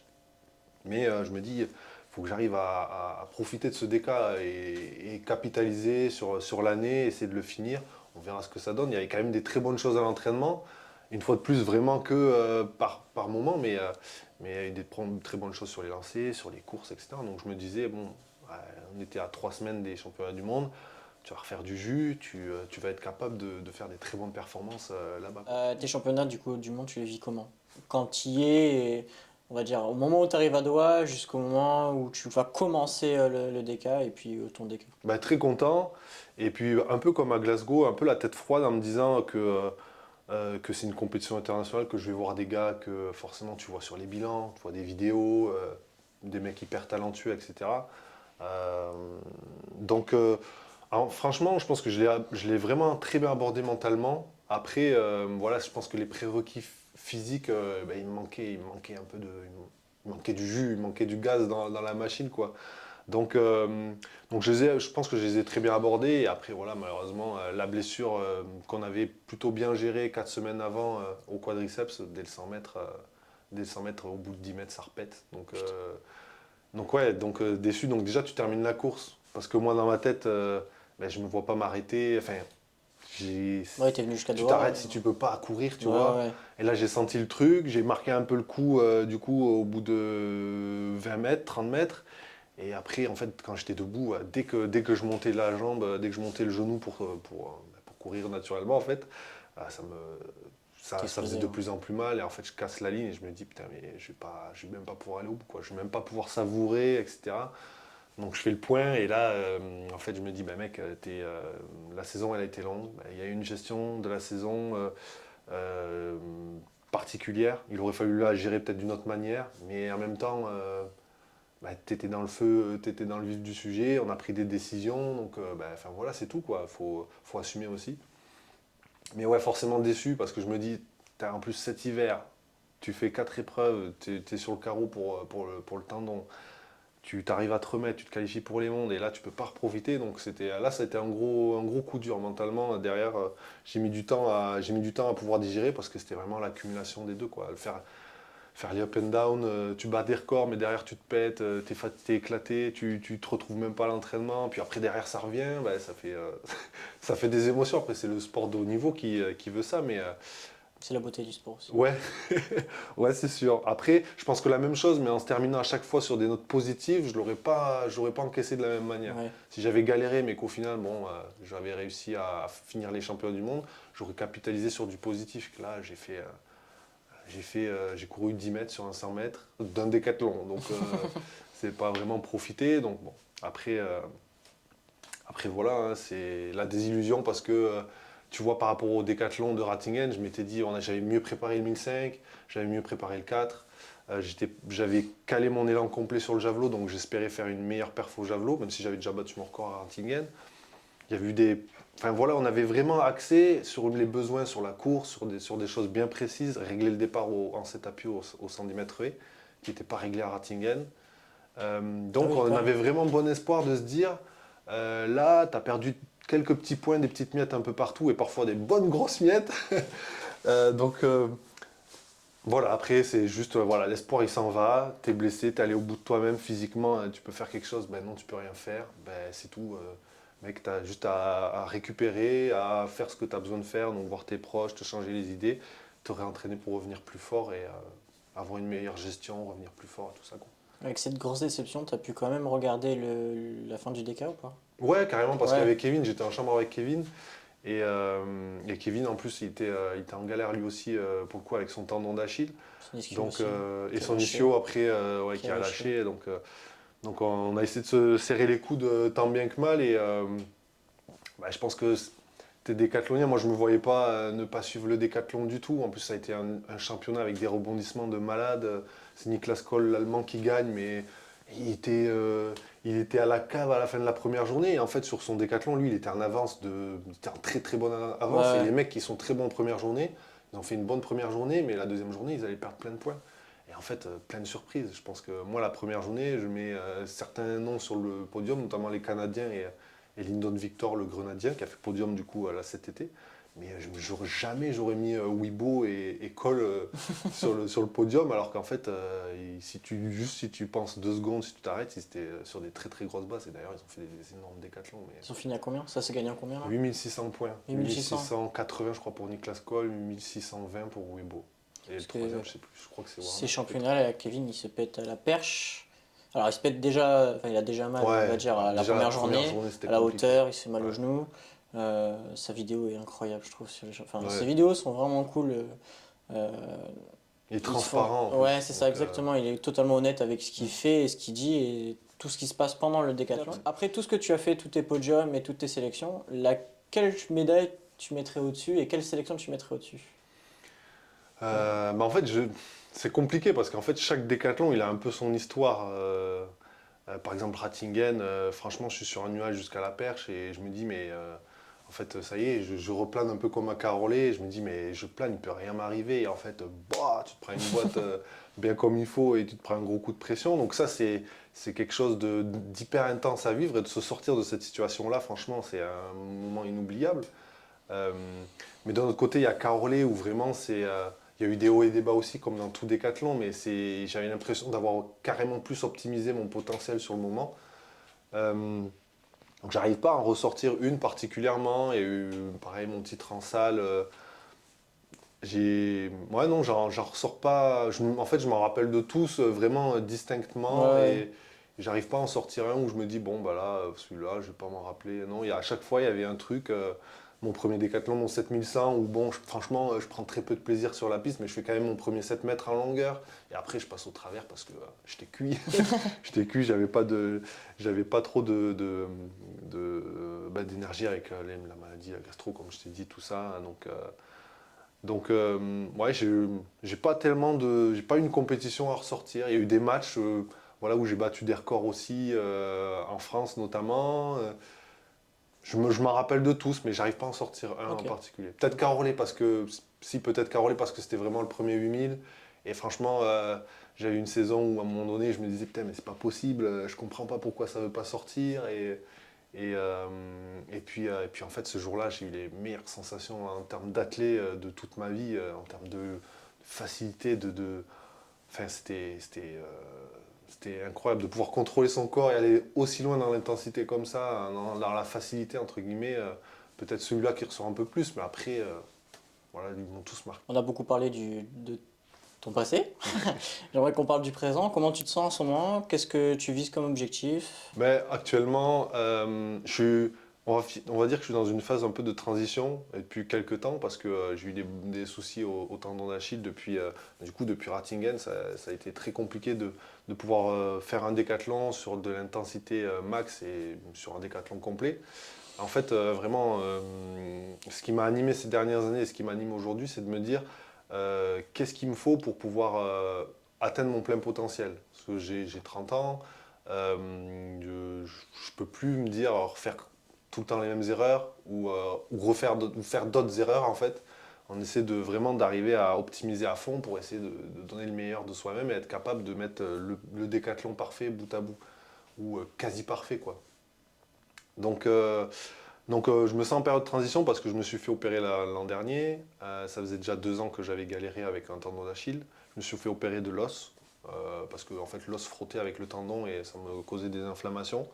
Donc j'ai mis du temps à me débarrasser un peu de toutes les douleurs post-opératoires et de retrouver de la souplesse de cheville. Mais là, depuis le mois d'octobre, novembre, je dirais, j'ai vraiment réussi à retrouver mes pleines positions de moyens à l'entraînement, m'entraîner avec des volumes donc j'ai l'habitude de m'entraîner. Et là, je suis dans la phase où il faut que j'enchaîne 2, 3 compétitions pour me remettre dans le bain de la compétition avec les intensités, avec le nerveux, restimuler un peu le nerveux avec la pression, se refaire vraiment à tout cet environnement-là et être capable de hisser mon niveau auquel j'ai envie d'appartenir quoi. Donc voilà, je suis dans cette phase où là, ben, je suis dans les starting blocks de la saison. Et il faut que j'arrive à enchaîner quelques compétitions pour voir où j'en suis, tout simplement.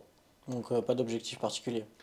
Après, l'objectif de la saison, forcément, c'est les Jeux. Il y a les championnats d'Europe aussi. Les jeux à la maison, Ouais, bah oui, ouais, ça en compte, plus. ça compte. C'est vraiment l'année où on a envie de mettre les chances de son côté et de faire tout ce qu'il faut pour pas avoir de regrets, pour se dire, bon, ben là, j'y suis pas, ben, les autres, ils sont meilleurs, ou j'y suis, et puis en fait, j'ai carrément optimisé, et maintenant, ça va être que du kiff. Donc, donc voilà, l'idée, c'est vraiment de se dire, je fais tout ce qu'il faut. Ça fait quelques années déjà où j'essaie d'être dans ce mood-là, mais voilà, encore fallait-il gérer l'opération et se remettre de tout ça. Donc voilà, l'objectif, clairement, c'est un gros championnat cet été, et, de préférence les Jeux. Mais vu les modalités de sélection, etc., je pense que pour aller aux Jeux, il faudra passer quand même par les championnats d'Europe, quoi. Ça sera plus facile avec les points de ranking, etc.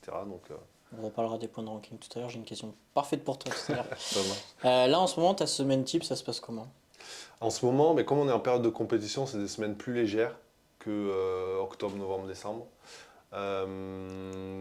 Je vais faire des réglages en début de semaine, donc sur du sprint, sur des haies, sur de la longueur, voilà, sur des sauts. Euh, je vais garder des musculations qui vont être beaucoup plus courtes et plus dynamiques que ce que je pouvais faire aussi enfin pas forcément plus dynamique, mais voilà, en termes de volume plus courte que ce que j'ai fait en Plus de préparation. l'explosivité pour Voilà, travailler. c'est ça. Travailler vraiment sur l'explosivité, sur le nerveux pour surcompenser et profiter des gains de force que j'ai accumulés sur la période de préparation. Tout se passe bien pour l'instant, ça va? Ça va, j'ai des petites alertes donc, au niveau du mollet notamment, qui pour le moment qui font que je ne peux pas encore lâcher complètement ce que je veux en compétition, mais j'ai passé plein de caps en musculation, même sur le sprint, techniquement, je pense qu'il y a beaucoup de choses que j'ai réussi à faire bouger À comprendre. et à comprendre, ouais. J'ai retrouvé des qualités d'impulsion, des qualités de rythmique aussi qui précèdent les impulsions, que j'avais un peu perdu, je trouve, ces dernières années. Et surtout, je me trouve en bien meilleures conditions physiques pour tenir les épreuves, pour tenir l'intensité aussi, parce qu'il faut être consistant, donc faire en sorte de ne pas se blesser, pas avoir de pépins. Mais faut mettre l'intensité parce que si tu es consistant mais que tu n'as aucune intensité dans ce que tu fais, bon, bah, tes performances, tu vas aller au bout, mais tes performances seront moins bonnes, quoi. Donc voilà, il faut jouer sur ces deux piliers. On parle beaucoup de l'alimentation pour prévenir les blessures. Est-ce que toi, tu as une alimentation qui est un peu particulière? Comment tu gères l'alimentation dans ta vie? Alors l'alimentation, en fait, j'ai testé pas mal de régimes ou de façons de manger jusqu'à maintenant. J'avais testé le régime cétogène, donc de couper complètement tout ce qui était sucre et puis les féculents. Ça m'a pas apporté particulièrement parce qu'en fait j'ai un métabolisme déjà assez rapide, donc j'élimine énormément. J'ai déjà pas mal de mal à prendre du muscle ou voilà, garder de la masse musculaire par moment. Donc c'est pas un régime qui m'a réussi. J'ai testé le régime vegan aussi, de manger, parce qu'avec les problèmes d'inflammation et tout ça au niveau des tendons d'Achille, je me suis aussi posé cette question-là. Mais pareil, ça m'a fait perdre pas mal en masse musculaire malgré le fait de manger. C'était pas évident. Donc là, aujourd'hui, en fait, j'essaie d'avoir quelque chose d'équilibré, de sain, avoir vraiment une grosse part de légumes. Comme j'ai des notions un peu en nutrition, etc., donc ça me permet de savoir ce que j'ai besoin de prendre en protéines, en féculents aussi. Donc, puis avec les petites spécificités que certains aliments peuvent avoir, les noix, etc., pour l'oméga 3, pour les tendons, pour le corps, les éléments qui sont bons pour la porosité intestinale, pour bien digérer et à récupérer tous les nutriments et toutes les vitamines de ce que tu manges dans tes aliments. Donc, et puis bah, là, je pense que je suis vraiment un bon équilibre. Forcément, je ne veux pas manger je vais pas boire du soda, des trucs qui te défoncent déjà un peu le bide, qui sont hyper sucrés. Mais, voilà, franchement, je pense que j'ai trouvé mon équilibre et c'est plus une question. Ça a été à un moment donné un peu un truc de se dire est-ce que je mange bien, est-ce que ce que je mange là, ça va pas faire en sorte que je me blesse. À un moment donné, j'avais le truc de est-ce que les aliments acides, c'est pas ça qui font que. Bah, bon, moi, de mon expérience, je me dis tu peux manger des tomates, tu peux manger tel aliment, même si certains vont dire ah, attention les tomates pour les tendons. Bon, sur quoi tu te bases pour. Bon, enfin bref. En tout cas, aujourd'hui, je mange de manière bien équilibrée et il n'y a pas de spécificité particulière. Si j'ai envie de me faire plaisir à un moment donné, je me fais un petit plaisir. Après, voilà, il ne faut pas non plus se faire des petits plaisirs. Tout le temps. Ouais, tout le C'est temps. le carburant qui permet de faire de l'entraînement tous les jours aussi, l'alimentation. C'est pour ça qu'il faut faire très attention. Ouais. Moi, en tant qu'entraîneur, je le vois énormément. Je leur fais énormément chier là-dessus parce que si tu manges pas bien, et il y en a beaucoup qui mangent pas bien, l'entraînement ça se voit direct, ou alors sur des blessures, sur des petites lésions ou des trucs comme ça se voit rapidement. Ouais, bah ouais, c'est clair. Puis il y a certains aliments, tout ce qui est sucre, mais transformé, le corps les assimile pas bien du tout et réagit en plus par rapport à ça, l'alcool aussi. Bon, après, forcément, si tu veux atteindre certains niveaux, pour moi, et les trucs qui sont vraiment à interdire, c'est même pas une question d'équilibre ou quoi, c'est juste que. Question Ça. logique quoi. Ouais, voilà, c'est ça, c'est logique.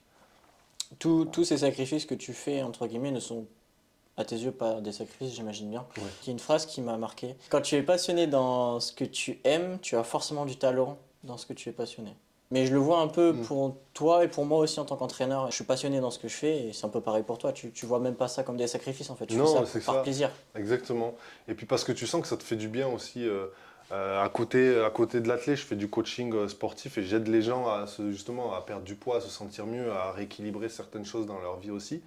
Et en fait, au début, ces gens-là, ça me fait penser à ça parce que ça leur change, ils changent d'alimentation, donc ils changent complètement d'organisation. Ils se mettent à manger des trucs qu'ils n'ont peut-être jamais mangé. Et on leur dit, mais des fois, ils mangent plus que ce qu'ils mangeaient avant et ils vont quand même arriver à maigrir, mais parce que c'est ce qui est bon pour leur corps. Et en fait, au final, ils ont changé plein de choses, ils font les choses différemment, mais ce qui fait qu'ils adhèrent au projet et que c'est plus un effort, c'est parce que ça leur fait du bien en fait. Comme ça leur fait du bien et qu'ils voient les résultats, bah, ça devient naturel pour eux. Et en fait, avec l'habitude, la discipline, après, tu peux tomber sur des gens qui vont manger fast-food tous les jours, et puis en fait, au bout de 3 mois, 6 mois de cadrage, d'explication de pourquoi il faut manger comme ça et pas autrement, et tu vois, tu peux te faire plaisir dans tel cadre sans que ça t'impacte, ben, en fait, ils adhèrent complètement, et puis après, c'est même plus un effort. Donc, ouais, ça rejoint, je pense, un petit peu ça. C'est plus orienté bien-être et se Ouais, dire, ouais, bien sûr. mais au final, leur objectif, c'est le bien-être, pas la performance, et donc ça se rejoint, quoi. Tout à l'heure, tu parlais du ranking. Tu peux un peu expliquer ce que c'est le ranking déjà de base? Alors le ranking, C'est compliqué. oui, c'est très compliqué. C'est-à-dire que avant pour se qualifier, c'était la performance. C'est-à-dire sur Decathlon, je dis n'importe quoi, tu faisais 8400 points, tu étais dans le top 24 mondial, bah, tu étais pris parce qu'ils en prennent 24. Là aujourd'hui, en fait, ta performance, elle va avoir un bonus.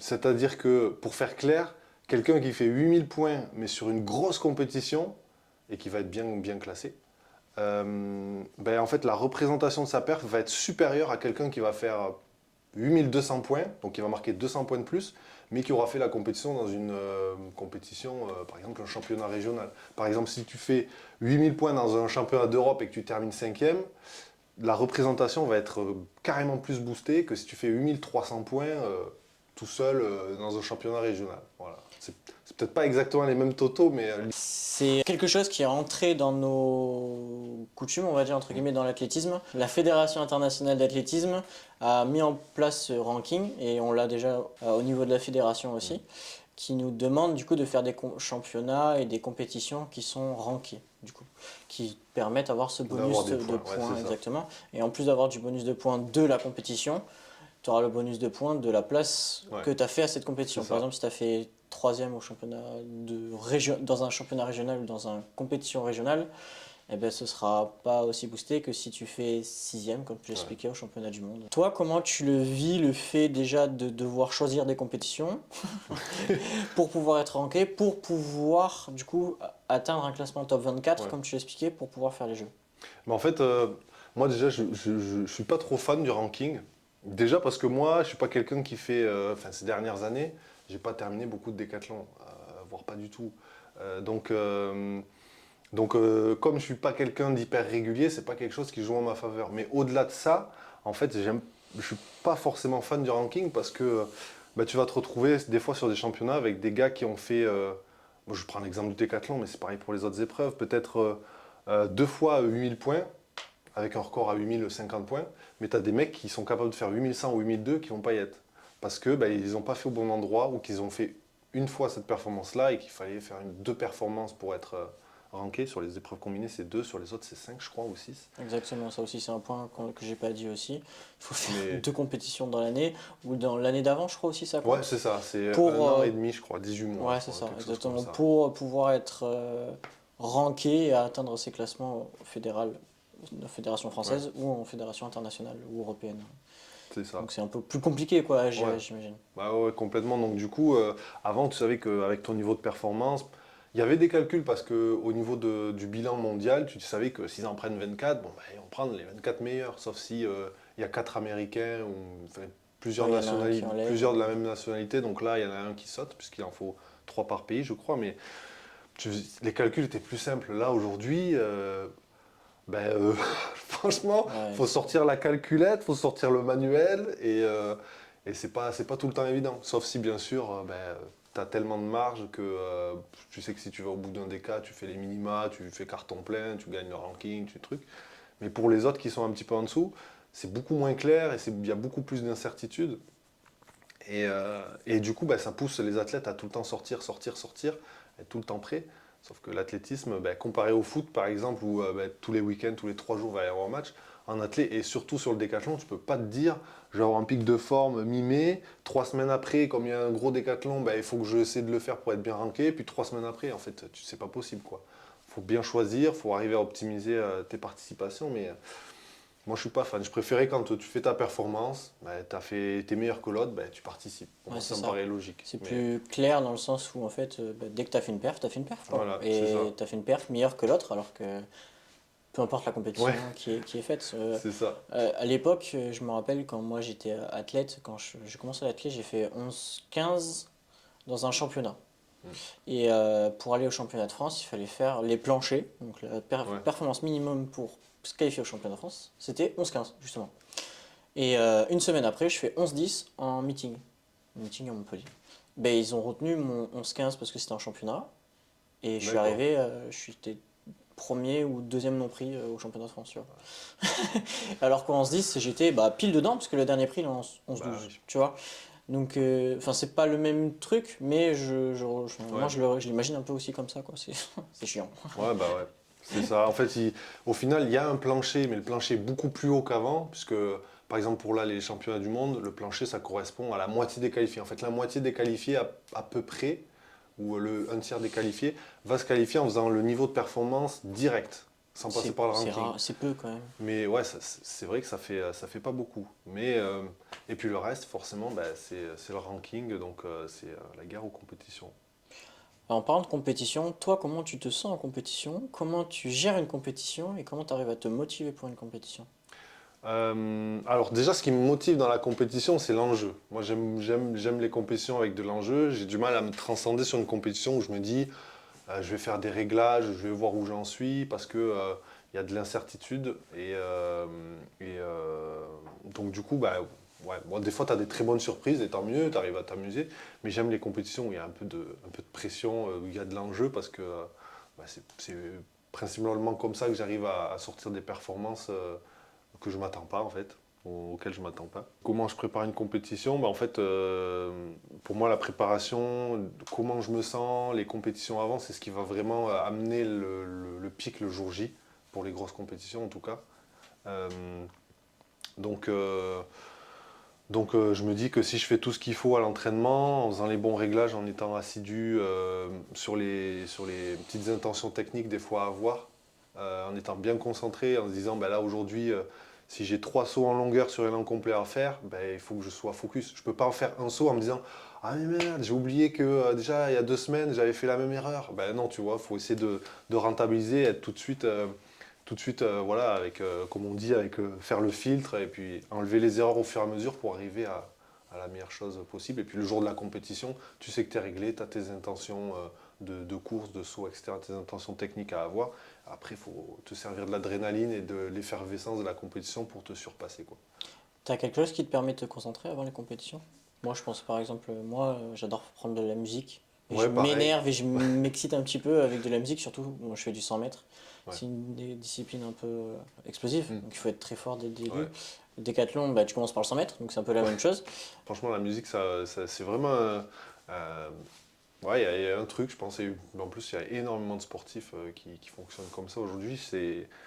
La musique, ça véhicule quand même beaucoup d'émotions en fonction de ce que tu écoutes, du moment que tu vis des fois, hein, même pour les gens dans la vie de tous les jours, ça véhicule vachement d'émotions. Donc quand tu as envie de te motiver, une bonne musique qui te motive, ça te fait hérisser les poils et tout de suite, je sais pas, ça te rend plus alerte, ça te réveille. Bon, il y a d'autres choses qui vont te réveiller aussi, mais il y a un petit truc en plus, quoi. Ça te fait monter l'adrénaline et ça te prépare, je trouve. On va parler un peu du sport que tu fais, le décathlon. On en parlait tout à l'heure avec les vidéos. Kevin, il a énormément démocratisé ton sport. Comment tu le vois, toi déjà par rapport à Kevin? J'imagine que tu peux que bien le voir. Et surtout, comment tu vois ton sport dans quelques années? En fait, déjà, c'est très bien qu'on ait voilà, quelqu'un qui arrive à mettre le décathlon sur la carte nationale du sport, en fait, parce qu'avant, le décathlon, je pensais, putain, encore aujourd'hui, si tu leur dis décathlon, ils te disent, ah, c'est avec du cheval, de la natation, mais c'est quoi exactement? Non, en fait, non, c'est que de l'athlé. Et aujourd'hui, je pense qu'il y a beaucoup plus de gens, moi, j'ai déjà pu m'en rendre compte, les gens qui me posent la question, ils assimilent déjà beaucoup plus ça à l'athlé. Donc déjà, l'air de rien, quand les gens ont déjà à peu près une idée de ton sport, c'est déjà mieux. Et ça, vraiment, c'est vraiment à mettre à son crédit. Puis il a fait le record du monde, c'est un potentiel olympique, il a déjà eu 2 médailles olympiques, etc. Donc forcément, les Français sont un peu plus Derrière lui. derrière le décathlon et derrière lui, oui. Donc, non, c'est bien, ça apporte de la notoriété au décathlon et ça permet, par exemple, le meeting de Paris, maintenant, il y a un triathlon parce que comme ça permet à Kevin de se préparer, etc. Donc, ça permet de mettre en avant un peu les épreuves combinées, les décathloniens. Parce que sinon, on fait nos meetings et les plus gros meetings, ils ne sont pas retransmis ou alors sur la chaîne, sur une chaîne en Autriche ou en Allemagne et c'est compliqué de l'avoir, tu vois. Donc non, franchement, c'est bien, ça permet de mettre le décathlon un peu devant. On parlait aussi de l'athlétisme en général. Comment le rendre plus attractif? C'était au championnat du monde à Doha en 2019 où ils Ouais. ont remis, je sais pas si tu vois de quoi je veux parler, ils ont mis un truc dans l'animation des Oui, c'est vrai, finales oui, oui. Avec qu'il n'y avait pas l'extinction des avant. lumières et tout Exactement. ça. Qu'il n'y avait pas dans les autres championnats. Et en fait, ils éteignent les lumières et t'as Ouais, ton couloir, ils t'allument que toi. Ton couloir est allumé, enfin, en ouais. tout cas au 100 mètres et au 110 mètres, c'était comme ça. Et est-ce que du coup, déjà ça, c'est un premier pas vers le fait d'être plus démocratisé, tu penses? Ben, ça donne du show par rapport au jour J. Après, est-ce que c'est ça qui va faire que tout le monde va voir l'athlé et tout le monde va regarder les championnats du monde, va s'intéresser un peu plus à l'athlé pendant l'année? Peut-être pas, mais c'est sûr que ça rend le moment plus étincelant. Les feux d'artifice, la lumière qui s'éteint, la musique, le bruit de battement de cœur quand il y a la présentation, etc. C'est sûr que ça apporte quelque chose. Euh, oui, ça apporte quelque chose. Dans le stade, il se passe il y a des Il y a émotions quelque chose, quoi, qui quand se tu y passent. vas, Ouais, comme un match de foot en fait. ouais c'est ça. Et comment, du coup, tu le rendrais plus attractif, toi, du coup, le monde de l'athlétisme, sans parler du décathlon, je te parle du monde Ouais. de l'athlétisme. À l'échelle française, c'est pas évident parce que déjà en France, euh, le sport, c'est pas la priorité absolue et parfois c'est un peu vu. Toi, si t'es bon en sport, c'est bien, mais il faut que tu sois bon à l'école, tu vois. En C'est pas maths, une en français, qualité. Ouais, c'est ça. c'est surtout ça. On a Ouais. toujours les profs. Ah oui, je veux être professionnel dans tel sport. Ah oui, mais d'accord, mais T'as fait qu'est-ce tes que devoirs? ouais, t'as fait tes devoirs et qu'est-ce que tu veux faire comme métier, quoi. Mais, tu vois, des fois, Ouais. tu peux avoir l'impression que tu peux pas être trop compris à ce niveau-là, parce qu'en fait, il y a peut-être une génération, ou en tout cas, il y a un truc qui fait que le sport n'est pas autant considéré en France qu'en Allemagne, dans plein d'autres pays où le sport, en fait, on te regarde pas différemment que si tu es un ingénieur ou si tu as fait des études ou quoi que ce soit, quoi, tu vois. Euh, Franchement, pour le rendre, je me suis posé la question justement et je me disais, quand tu compares au foot par exemple, le foot, il y a vraiment un truc historique, c'est-à-dire que les gens qui habitent à Marseille, ils sont pour l'Olympique de Marseille, tu vois, c'est historique, c'est comme ça, il y a des rivalités qui se sont créées de groupe à groupe en fait, de ville à ville. Pareil avec Lyon, avec Bordeaux, etc. Saint-Étienne aussi, enfin bref, il y a vraiment des grosses identités. Et en athlée, c'est difficile de faire ça parce que c'est des individualités en fait. Et Usain Bolt, il a déchaîné les passions parce que en fait, tout le monde se voyait en Usain Bolt parce qu'il battait des records. Il était tellement relâché. C'était un mec, tu as l'impression que c'était monsieur tout le C'était un monde. showman aussi, un petit Ouais, peu au début des carrément, compétitions. tout le monde avait envie d'être comme lui en fait. Il avait inventé une célébration, tout le monde refaisait sa célébration. Euh, et c'est difficile de réinventer ça, enfin de réinventer, de faire perdurer ça en fait et de faire en sorte qu'en fait les gens ils continuent de s'assimiler à tel ou tel truc. Donc je sais pas, j'avais réfléchi, je m'étais dit peut-être que s'il y a des fonds privés qui arrivent et que tu crées différentes teams avec des sprinteurs, des athlètes, tu crées une compétition peut-être différente en parallèle des championnats du monde, quelque chose d'un peu plus régulier, mais c'est compliqué en athlétisme. Il y a les meetings Diamond League déjà, et puis c'est plus compliqué, c'est pas comme le foot où tu as une certaine pas une certaine facilité à pas avoir de bobo, mais en athlé, c'est un sport hyper demandant physiquement. Et tu peux ne pas avoir la même régularité que des footballeurs, en fait, parce que ben, à un moment donné, si tu es moins bon, ça se voit tout de suite sur ta performance. Un footballeur qui court moins vite ou qui est moins endurant, eh ben, s'il est toujours bon au pied, s'il se positionne différemment, il peut se répartir d'une autre manière. À un moment donné, si tu as 35 ans et que tu cours beaucoup moins vite au 100 mètres, tu vas pouvoir créer ce que tu veux comme tactique, tu vas courir moins vite, quoi. C'est tout, c'est comme ça. Donc tout ça fait que je pense qu'au niveau de l'athlète, c'est peut-être un peu plus limité par rapport à d'autres, au sport co, etc. Mais Ouais, je sais pas, peut-être créer une autre compétition, essayer d'innover sur un mode de compétition en créant des équipes, mais c'est très vague, quoi. Ouais, mais moi j'aimerais bien le faire aussi, bah, c'est le biais des vidéos, de faire découvrir l'athlétisme à tout le monde, les athlètes qui sont pas professionnels, enfin il y en a très peu qui sont très professionnels. J'entends professionnel dans le sens où t'es pas payé pour, Ouais, ou si t'es payé c'est vraiment très limité, sauf ouais, pour les top 8 mondiaux dans chaque ouais, discipline quoi. Et en France, t'en as pas beaucoup, ouais, c'est clair. malheureusement. Mais voilà, je veux juste. Moi, c'est ma volonté aussi de faire ça. Après, je suis d'accord avec toi que j'aimerais bien, tu vois, une petite rivalité entre Ouais, les clubs. Alors, on le fait par le biais des interclubs, ça s'appelle. C'est une compétition que la Fédération française d'athlétisme a fait entre tous les clubs de France où il y a un classement. Et du coup, soit tu montes en ligue, soit tu descends en ligue. Et si tu es dans la meilleure ligue et que tu finis premier, bah, tu es champion de France élite par équipe, quoi. mm, Donc il y a un peu cette rivalité-là, mais en compétition, en fait, peu importe le dossard qui est à côté de moi, je m'en fous, quoi. ouais, Je bah cours ouais, pour moi. Alors qu'il faudrait peut-être qu'il y ait cette rivalité, ce petit truc qui fait ouais. que, déjà que ça amène du public, je pense, Oui, parce que les compétitions, on le sait tous, hein, qui sont au stade Philippe, je prends l'exemple parce que voilà, on y est tout le temps. Ben, quand il y a des compétitions, il n'y a pas beaucoup de monde, quoi. mm, Alors qu'on pourrait faire juste un petit mail aux parents où les enfants viennent. Bah, les gamins, ils vont venir, quoi. Ils vont dire, ouais, putain, mon coach, il court, là, en fait, c'est trop bien. Et déjà, ça peut venir comme ça, peut-être faire des vidéos un peu plus sympas. mm, Alors, je sais que ça se démocratise énormément sur Instagram et sur TikTok, l'athlétisme. Alors, c'est peut-être lié parce que je suis que de l'athlétisme sur les réseaux, mais en tout cas, moi, j'en ouais, vois il y en a de plus. plus en plus, ouais. Et ouais, continuer à présenter le sport. Je sais que je reprends Kevin Mayer parce que c'est une grosse tête d'affiche de l'athlétisme français et mondial. Il avait fait une vidéo avec Squeezie à l'époque.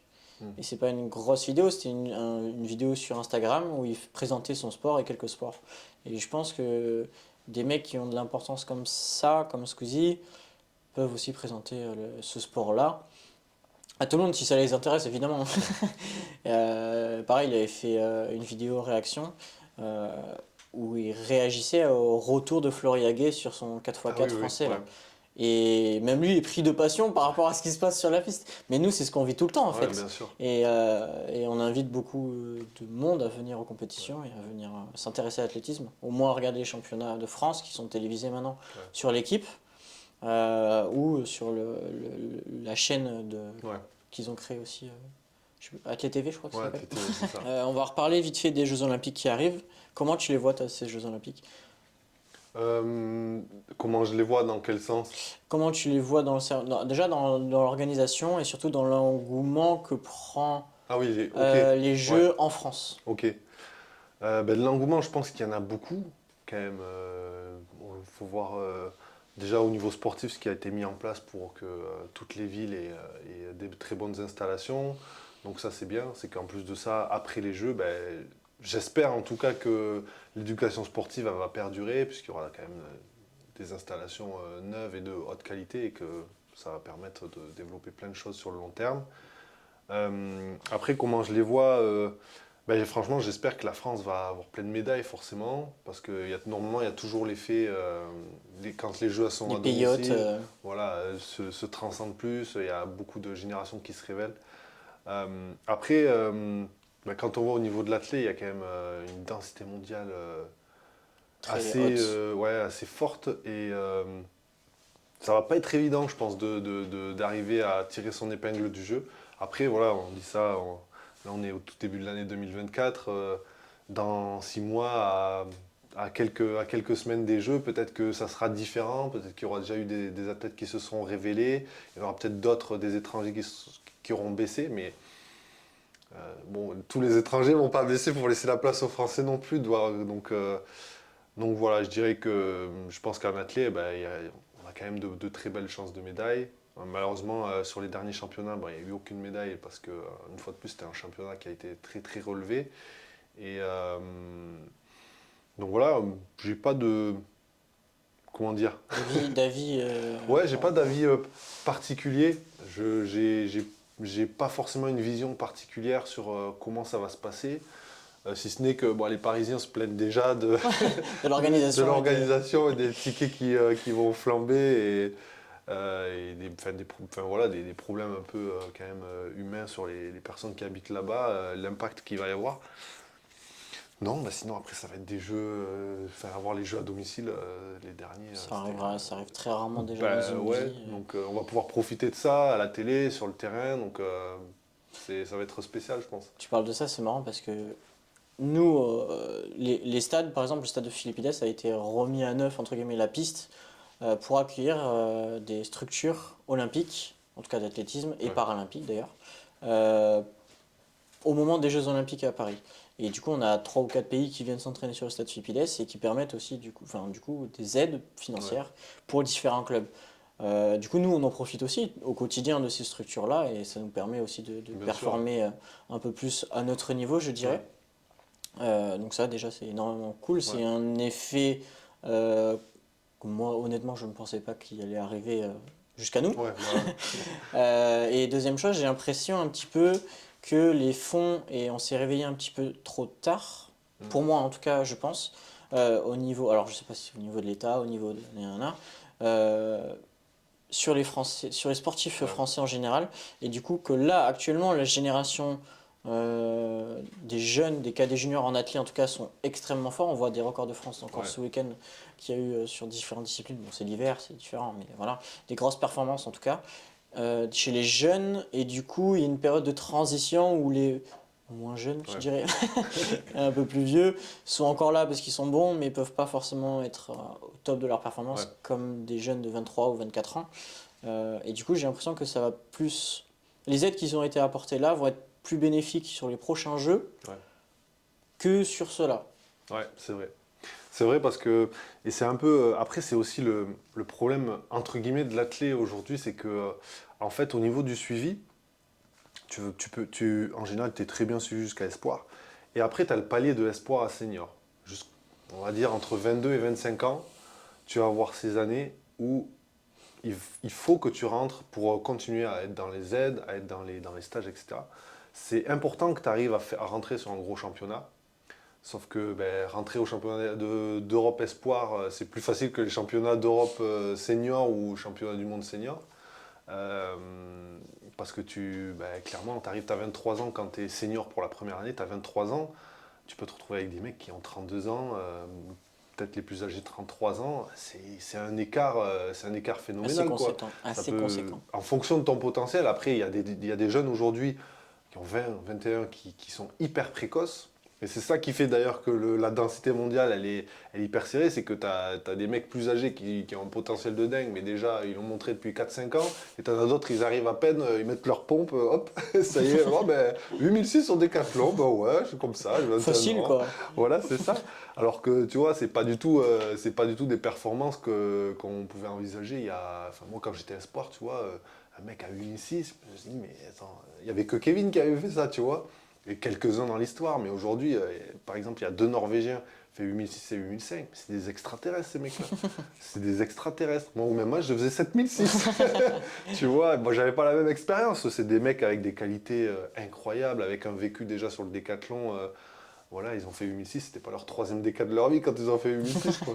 Mais très impressionnant. Donc, tout ça fait que, ouais, voilà, ce passage entre 22 et 25 ans, ça correspond aussi avec le moment où tu te dis, bon, financièrement, les études, il faut que je paye le loyer. Quand tu es sportif de haut niveau, t'as pas tout le temps un statut social, en fait. C'est-à-dire que tu peux être étudiant pendant un certain moment, mais si à un moment donné, tu te dis, je me consacre à l'athlète parce que j'arrive à avoir des subventions, j'arrive à avoir des aides financières et j'arrive voilà, à peu près m'en sortir pour payer le loyer et la nourriture, en fait, entre guillemets, aux yeux de la société, t'es plus rien. Tu peux même pas, ou difficilement, avoir un appartement, par exemple.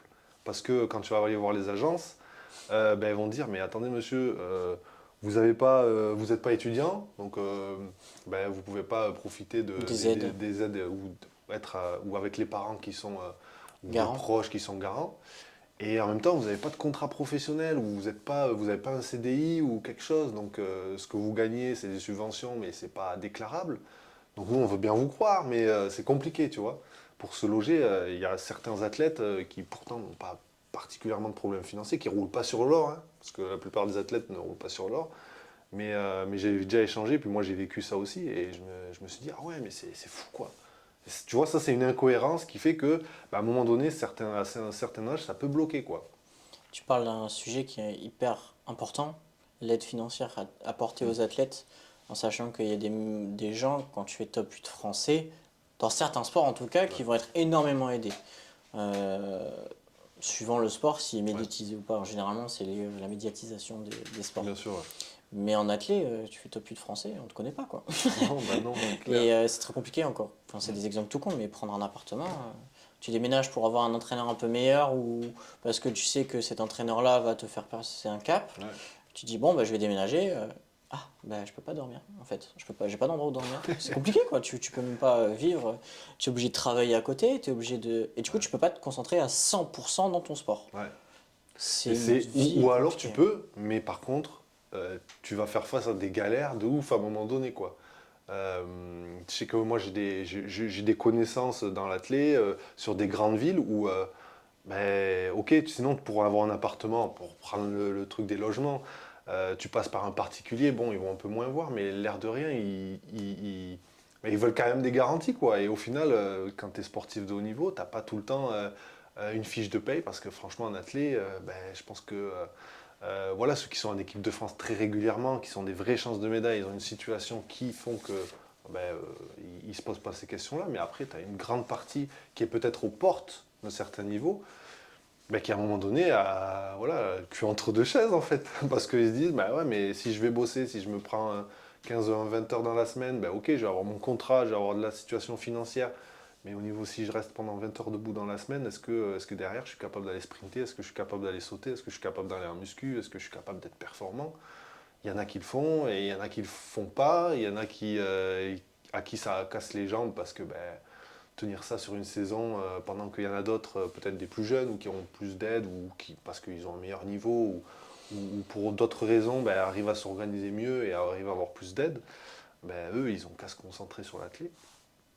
Après, voilà, c'est le système de performance. C'est-à-dire que si tu es bon et que tu es, classé au niveau mondial, au niveau européen, ben, tu auras des aides. Tu ne les auras pas indéfiniment, mais à un moment donné, tu en auras. Donc, il faut saisir sa chance, à ce moment-là, être bien organisé, parce qu'après, ça peut aller très vite. Si tu as une blessure, si à un moment donné, ben, il y en a d'autres qui montent, parce que tu n'es pas le seul à bosser et à vouloir faire les Jeux, faire les championnats d'Europe, avoir des médailles, etc. Donc, c'est des opportunités, c'est des vagues. Après, je pense que si tu arrives à être bon et si tu as le niveau pour exiger pour atteindre les aides, ben, tu finiras par les avoir parce que, sauf malheureusement gros accident ou quoi, je pense que on est capable d'atteindre ce niveau tôt ou tard. Peut-être qu'on sera limité à un moment donné sur certains points, mais je pense pas qu'on se retrouve à des années-lumière de ce qu'on est capable de faire. Enfin, je pense. C'est fou quand même parce qu'il faut avoir vraiment toutes les étoiles dans le bon axe pour pouvoir avoir des aides financières pour pouvoir faire du sport quoi. Enfin, C'est vrai. pour moi, ça me paraît fou de réfléchir comme ça et de. Bah C'est après, sûr. c'est la politique qu'on a en ce moment, donc on est obligé de la respecter entre guillemets. Et après, c'est aussi le revers de la médaille de l'athlète, c'est que l'athlète, c'est incroyable pour les Jeux, c'est quelque chose qui est hyper attractif pour les Jeux, les championnats du monde, etc. Mais en dehors de ça, sur des meetings, il y a du monde, mais il n'y a pas autant de monde qui va regarder PSG Marseille le week-end, qu'on soit clair, que les championnats de France élite où il y a des grosses affiches, ça attire moins, donc ça génère moins d'argent. Donc forcément, à moins d'avoir euh, je sais pas, un mécène qui arrive et qui dit ben moi, l'athlète français, je veux le financier, je vous donne les millions, il laisse les chèques. À moins d'avoir voilà, d'avoir ça, je pense que on sera toujours en retrait et malheureusement, il y aura un impact sur la professionnalisation et sur la qualité aussi des entraînements et du suivi par rapport à ça. Quand on va au foot c'est hyper cadré. Autant il y a des années où on savait que certains footballeurs ils faisaient un peu n'importe quoi, encore aujourd'hui, mais aujourd'hui il y en a de moins en moins qui font ça et c'est la vérité. Il y en a de plus en plus qui ont des chefs à la maison qui leur font à manger, qui ont un programme euh, voilà, conduit par le médecin du club, par l'entraîneur, etc. C'est de plus en plus cadré, de plus en plus pro et c'est vrai qu'en athlète pour le moment, de manière générale, on est loin de ça. Parce qu'on peut Et pas forcément avoir un chef qui nous paye tout c'est quoi. ça, et il y a moins de densité au championnat du monde. Si je prends l'exemple du décathlon, s'il y en a 24 qui vont au championnat du monde, il y en a un peu plus qui peuvent avoir le potentiel pour y aller, mais ils en prennent que 24. 24, c'est juste une équipe de foot au final, tu vois. Donc aussi, si tu remets en perspective, c'est pas... T'as beaucoup plus de gens qui vont participer aux saisons en foot qu'en athlète, quoi. En athlète, t'es sur un sport individuel, donc moins de gens et malheureusement moins de visibilité, pour différentes raisons, quoi. On arrive vers la fin de ce podcast. J'ai deux dernières questions. La première, ça va être si tu pouvais choisir trois personnes, mortes ou vivantes, où tu pouvais discuter pendant le temps d'un repas, pour sportif, on va Ouais. faire, qui est-ce que tu prendrais? Euh, je prendrais forcément des gens qui m'ont vachement inspiré dans ma vie, je pense. Je prendrais Ashton Eaton parce que déjà on a la même date d'anniversaire, pas la même année, mais on a la même date. Et puis moi, c'est c'est un des athlètes avec qui j'ai grandi dans le décathlon. Enfin, j'ai grandi en voyant ses performances et en voyant les premières vidéos d'entraînement. Donc je dirais Ashton Eaton. Euh, Après, j'ai plein de noms qui me viennent en tête pour plein de raisons différentes. Moi, je te prends l'exemple à moi, par exemple. Moi, je suis fan de Formule 1 de fou. Et Ouais, je prendrais bien un mec comme Lewis Hamilton, ouais, pareil, tu vois, qui a qui... vécu plein de choses, qui a vécu des hauts et des bas durant son enfance et tout. Tiens, Ouais. Lewis Hamilton. Pour moi, en tout cas, Ouais. je choisirais, c'est sûr et certain, un Ouais. Lewis Hamilton. Tu Je vois. pense que je choisirais aussi, tu vois, avec un peu de réflexion. Et après, si je dois prendre, après, je sais pas si je dois prendre encore un sportif ou ça peut Comme être. tu veux, comme tu veux. Euh, je dirais, il y a un- quelqu'un qui m'inspire beaucoup aussi, mais qui est très connu, c'est David Goggins, Mhm. Goggins, je sais pas comment on le dit, qui est connu parce que c'est un gars un peu un motivateur en fait sur Internet. Il a vécu énormément de choses, il a fait des trucs de fou, et mentalement, physiquement, enfin, il a fait des trucs de dingue. Et j'aime bien ce qu'il véhicule comme image de dépassement de soi, de discipline. On n'est pas dans le trash non plus. Enfin, il y a des moments où il peut être un peu vulgaire et tout, mais franchement, j'arrive à m'identifier sur plein de choses qu'il dit, et je trouve qu'il y a énormément de choses qui peuvent te donner de l'énergie, de la force pour passer des épreuves de la vie, que ce soit pour le sport de haut niveau, mais pour la vie, quoi, pour te construire en tant que personne. Donc ouais, je dirais ces trois personnes-là, ça ferait Ah, c'est un bon, un bon bon dîner. repas quand même. Ouais. J'ai intérêt à savoir parler anglais parce que sinon je vais rien comprendre par contre. Donc la dernière question, c'est pas moi qui vais te la poser. C'est Stéphane sur le dernier épisode qui t'a posé une question directement. Stéphane, pour le présenter un petit peu, c'est aussi l'entraîneur de Basile de temps en temps Ouais. qui l'entraîne sur le Sur le sprint. Donc, sprint, les... on se connaît un petit peu. Voilà. Moi, j'aimerais bien lui poser une question. Alors, quelle sensation il a en fait depuis qu'il est gamin? Il a été très fort jeune, très fort cadet, très fort junior, il me semble, avec plusieurs sélections. Cette longévité, à quoi ça tient? Est-ce que c'est être passé par plusieurs entraîneurs qui ont su rebooster des fois quand c'était pas facile? Voilà, on peut se dire quand on est fort très jeune, est-ce qu'il n'y a pas eu un moment où c'est un peu creux et qu'est-ce qu'il faudrait qu'il fasse d'après lui pour retrouver un peu sa grinta, son côté un peu jeune, ce qu'on essaie de travailler nous en séance? Euh, En fait, franchement, tout au long de ma carrière d'athlète, j'ai toujours été animé moi en tout cas, je le perçois de la même manière. En fait, j'ai toujours envie de faire des compétitions, j'ai toujours envie de me mesurer, savoir combien je fais à l'entraînement sur des 30 mètres, sur des chronos, sur des performances. Et en fait, c'est ça qui m'anime. Et c'est de me dire que je peux battre mon record encore. C'est vraiment ça qui me passionne, plus que, euh, plus que les médailles, comme je t'ai dit, ou quoi que ce soit, parce que là, c'est vrai que je suis dans une période, historiquement, sur ces dernières années, ça a été beaucoup plus compliqué que sur les années un peu plus jeunes. Et je suis animé parce que je sais que malgré cette période compliquée en compétition, à l'entraînement, j'ai montré à un moment donné que j'étais capable d'aller chercher des grosses performances sur des lancers, sur de la course, sur des sauts. Euh, et justement, ce qui m'a manqué, c'est pas tellement de la flamme, c'est pas tellement de la passion. Je pense que c'est de la consistance et c'est de trouver forcément les clés. Les clés Parce que même quand j'étais jeune, au final, on l'a vu sur les premiers décathlons, il y a quand même des petits pépins à droite à gauche. Et des fois, des pépins, on va dire qu'il y a le bon pépin et le mauvais pépin. Le bon pépin, c'est celui que tu as pendant la compétition ou avant, mais qui t'empêche pas de faire tes performances, qui te permet, enfin, auquel tu arrives à aller au bout. Le mauvais pépin, c'est celui qui arrive, et puis là, tu prends une boîte et tu te dis, putain, mais je vais pas, en fait, je peux pas finir. T'as beau chauffer, t'as beau faire ce que tu veux, et ça passe pas. Et le problème, c'est ces mauvais pépins. Et moi, mon objectif, en fait, ma vue d'ensemble depuis ces dernières années, c'est de me dire, quand j'ai fait mon 8002, par exemple, j'ai été limité par quoi? Est-ce que c'était l'aspect mental? Est-ce que c'était l'aspect physique? Est-ce que c'était l'aspect technique? Qu'est-ce qui me limite? Qu'est-ce qui m'empêche d'aller au bout? Et en fait, de passer un niveau de passion d'athlète encore plus haut. Parce que voilà, si j'arrive à faire 8004 ou 8005, ce à quoi j'aspire et ce que je suis convaincu que je peux encore faire, sous certaines conditions, bien sûr, j'atteindrai encore un niveau supérieur et peut-être même le niveau au-dessus, voilà, ça sera ma limite, quoi. Donc c'est ça en fait qui me passionne, c'est de me dire que je peux encore y arriver. Je pense que le jour où je me dirai ah ben en fait c'est mort, je peux pas, en fait je peux pas, j'ai tout essayé, ou j'ai fait ci, j'ai fait ça, ou alors le jour où j'aurai réussi, ben là je me dirai c'est bon.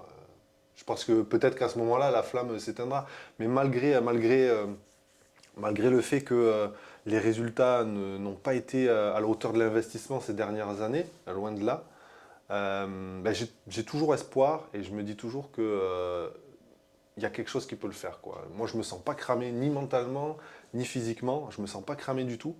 J'ai mis en place différentes choses. Il a fallu à un moment donné alléger l'entraînement pour digérer l'opération et pour me remettre, pour me rebooster et retrouver de la confiance aussi, parce que c'est sûr que quand il y a des périodes comme ça qui passent, la confiance peut baisser. Mais la flamme à l'entraînement, c'est le goût de la progression, c'est les sensations, ben, ça revient comme quand j'étais jeune en fait. Et moi quand je fais de la longueur, que je fasse de la longueur là à 30 ans ou que je la fasse à 12 ans ou à 8 ans, pour moi c'est de la même manière, c'est pas le même niveau, c'est pas le même focus à l'entraînement. Parce que quand j'étais petit, je savais même pas de quelle jambe j'impulsais. Aujourd'hui, c'est beaucoup plus cadré pour essayer d'atteindre la meilleure performance. Mais en soi, c'est de l'amusement pareil, tu vois. Et je me rappelle quand j'étais petit, à chaque fois, je me disais, avant de lancer ou avant une course ou une prise de performance, je me disais, allez, là, je suis en finale des jeux, faut que je sorte le meilleur. Et j'essayais de me mettre vraiment dans les conditions. Je fermais les yeux de quelques secondes. Je me mettais et je me disais, allez, là, c'est parti, c'est comme ça. Et là, je le fais toujours. Et il y a des entraînements. Là, la semaine dernière, j'ai fait de la longueur sur l'élan réduit, sur 10 foulées. Ben, les deux derniers, je me suis dit, là, vas-y, il faut que tu peux pas faire moins bien que ce que tu as fait en séance. Faut que tu fasses mieux sur les deux sauts. Sur les deux sauts, j'ai réussi à faire mieux et j'ai fait les deux meilleurs sauts de la séance. Et voilà, je suis sorti de là, mais j'étais content comme quand j'avais 8 ans. Donc c'est tout ça qui m'anime. Et je pense pas qu'aujourd'hui, la flamme elle se soit éteinte. Après, c'est sûr qu'il y a des moments mentalement, ça a été compliqué, très compliqué. Après Tokyo, ça a vraiment été très compliqué parce que je pense que c'était la fois où j'étais le plus proche d'aller au jeu et qu'il me fallait vraiment pas grand-chose. Pour moi, pour y aller, il me manquait vraiment pas grand-chose. Voilà. Ce serait encore plus long peut-être à expliquer, mais ouais, c'est sûr qu'il y a il y a eu des coups de barre, il y a eu des coups de mou, il y a eu des coups de mou, des coups de moins bien mentalement sur des périodes creuses, mais après quand je suis sur la piste, je pense que c'est un de mes points forts aussi, c'est que ce soit en compète, à l'entraînement, dans les bons moments, En fait, quand je suis sur la piste, il y a toutes les émotions un peu négatives ou un peu, tu sais, d'attente. Qui peuvent être présents et qui peuvent te parasiter quand tu es chez toi où tu réfléchis, tu dis putain, cette compétition je l'ai foirée, tu tournes en rond un peu sur le week-end, mais quand je suis sur la piste, tout ça, s'évacue et je suis focus sur ce que j'ai à faire. Et je pense que dans les mauvais moments comme dans les très bons moments, je pense que c'est ce qui me permet de faire le vide et d'être focus sur ce que j'ai à faire et d'aller chercher les performances, de me relancer quand il faut me relancer. Donc voilà, j'espère que j'ai bien répondu à la question. C'est quoi la question que tu vas poser à Jordan pour le prochain podcast? La question que je lui ai posée, elle est sur le lancer de disque et sur sa discipline. Justement, aujourd'hui, on a parlé de comment démocratiser un peu plus l'athlète. Et pour aller un peu dans ce sens-là, je dirais comment lui, il voit sa discipline au niveau français actuellement et comment il pourrait la mettre un peu plus en avant, la faire découvrir aux jeunes et surtout en faire une épreuve qui intéresse un peu plus particulièrement les Français ou le monde de l'athlétisme en tout cas. Voilà. Bon, bah, c'est la fin de cette vidéo. Je vous remercie d'avoir regardé jusqu'au bout. J'espère que ça t'a plu aussi. Ouais, c'était génial. Merci pour ce moment de partage. Merci à vous. Merci à toi d'être venu, ça m'a fait très plaisir. Je passe un très bon moment aussi. J'espère que c'est pareil pour vous. N'hésitez pas à me le dire dans les commentaires et partager la vidéo un maximum. Ça me fera énormément de plaisir et un moment de motivation pour continuer. Même si dans tous les cas, ça va continuer. Merci encore, Basile. Merci Et toi, on Corentin. se retrouve la prochaine fois.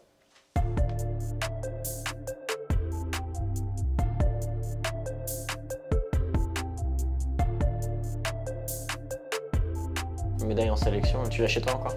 Ah ouais. Elle est coffrée, elle est coffrée. On rappellera toute ma vie de ce moment-là. On était en bas, on était posé sur la table de kiné. kiné. Je m'en souviens très bien. Déjà, j'arrive là-bas et il y a quelque chose de fou qui se passe. C'est que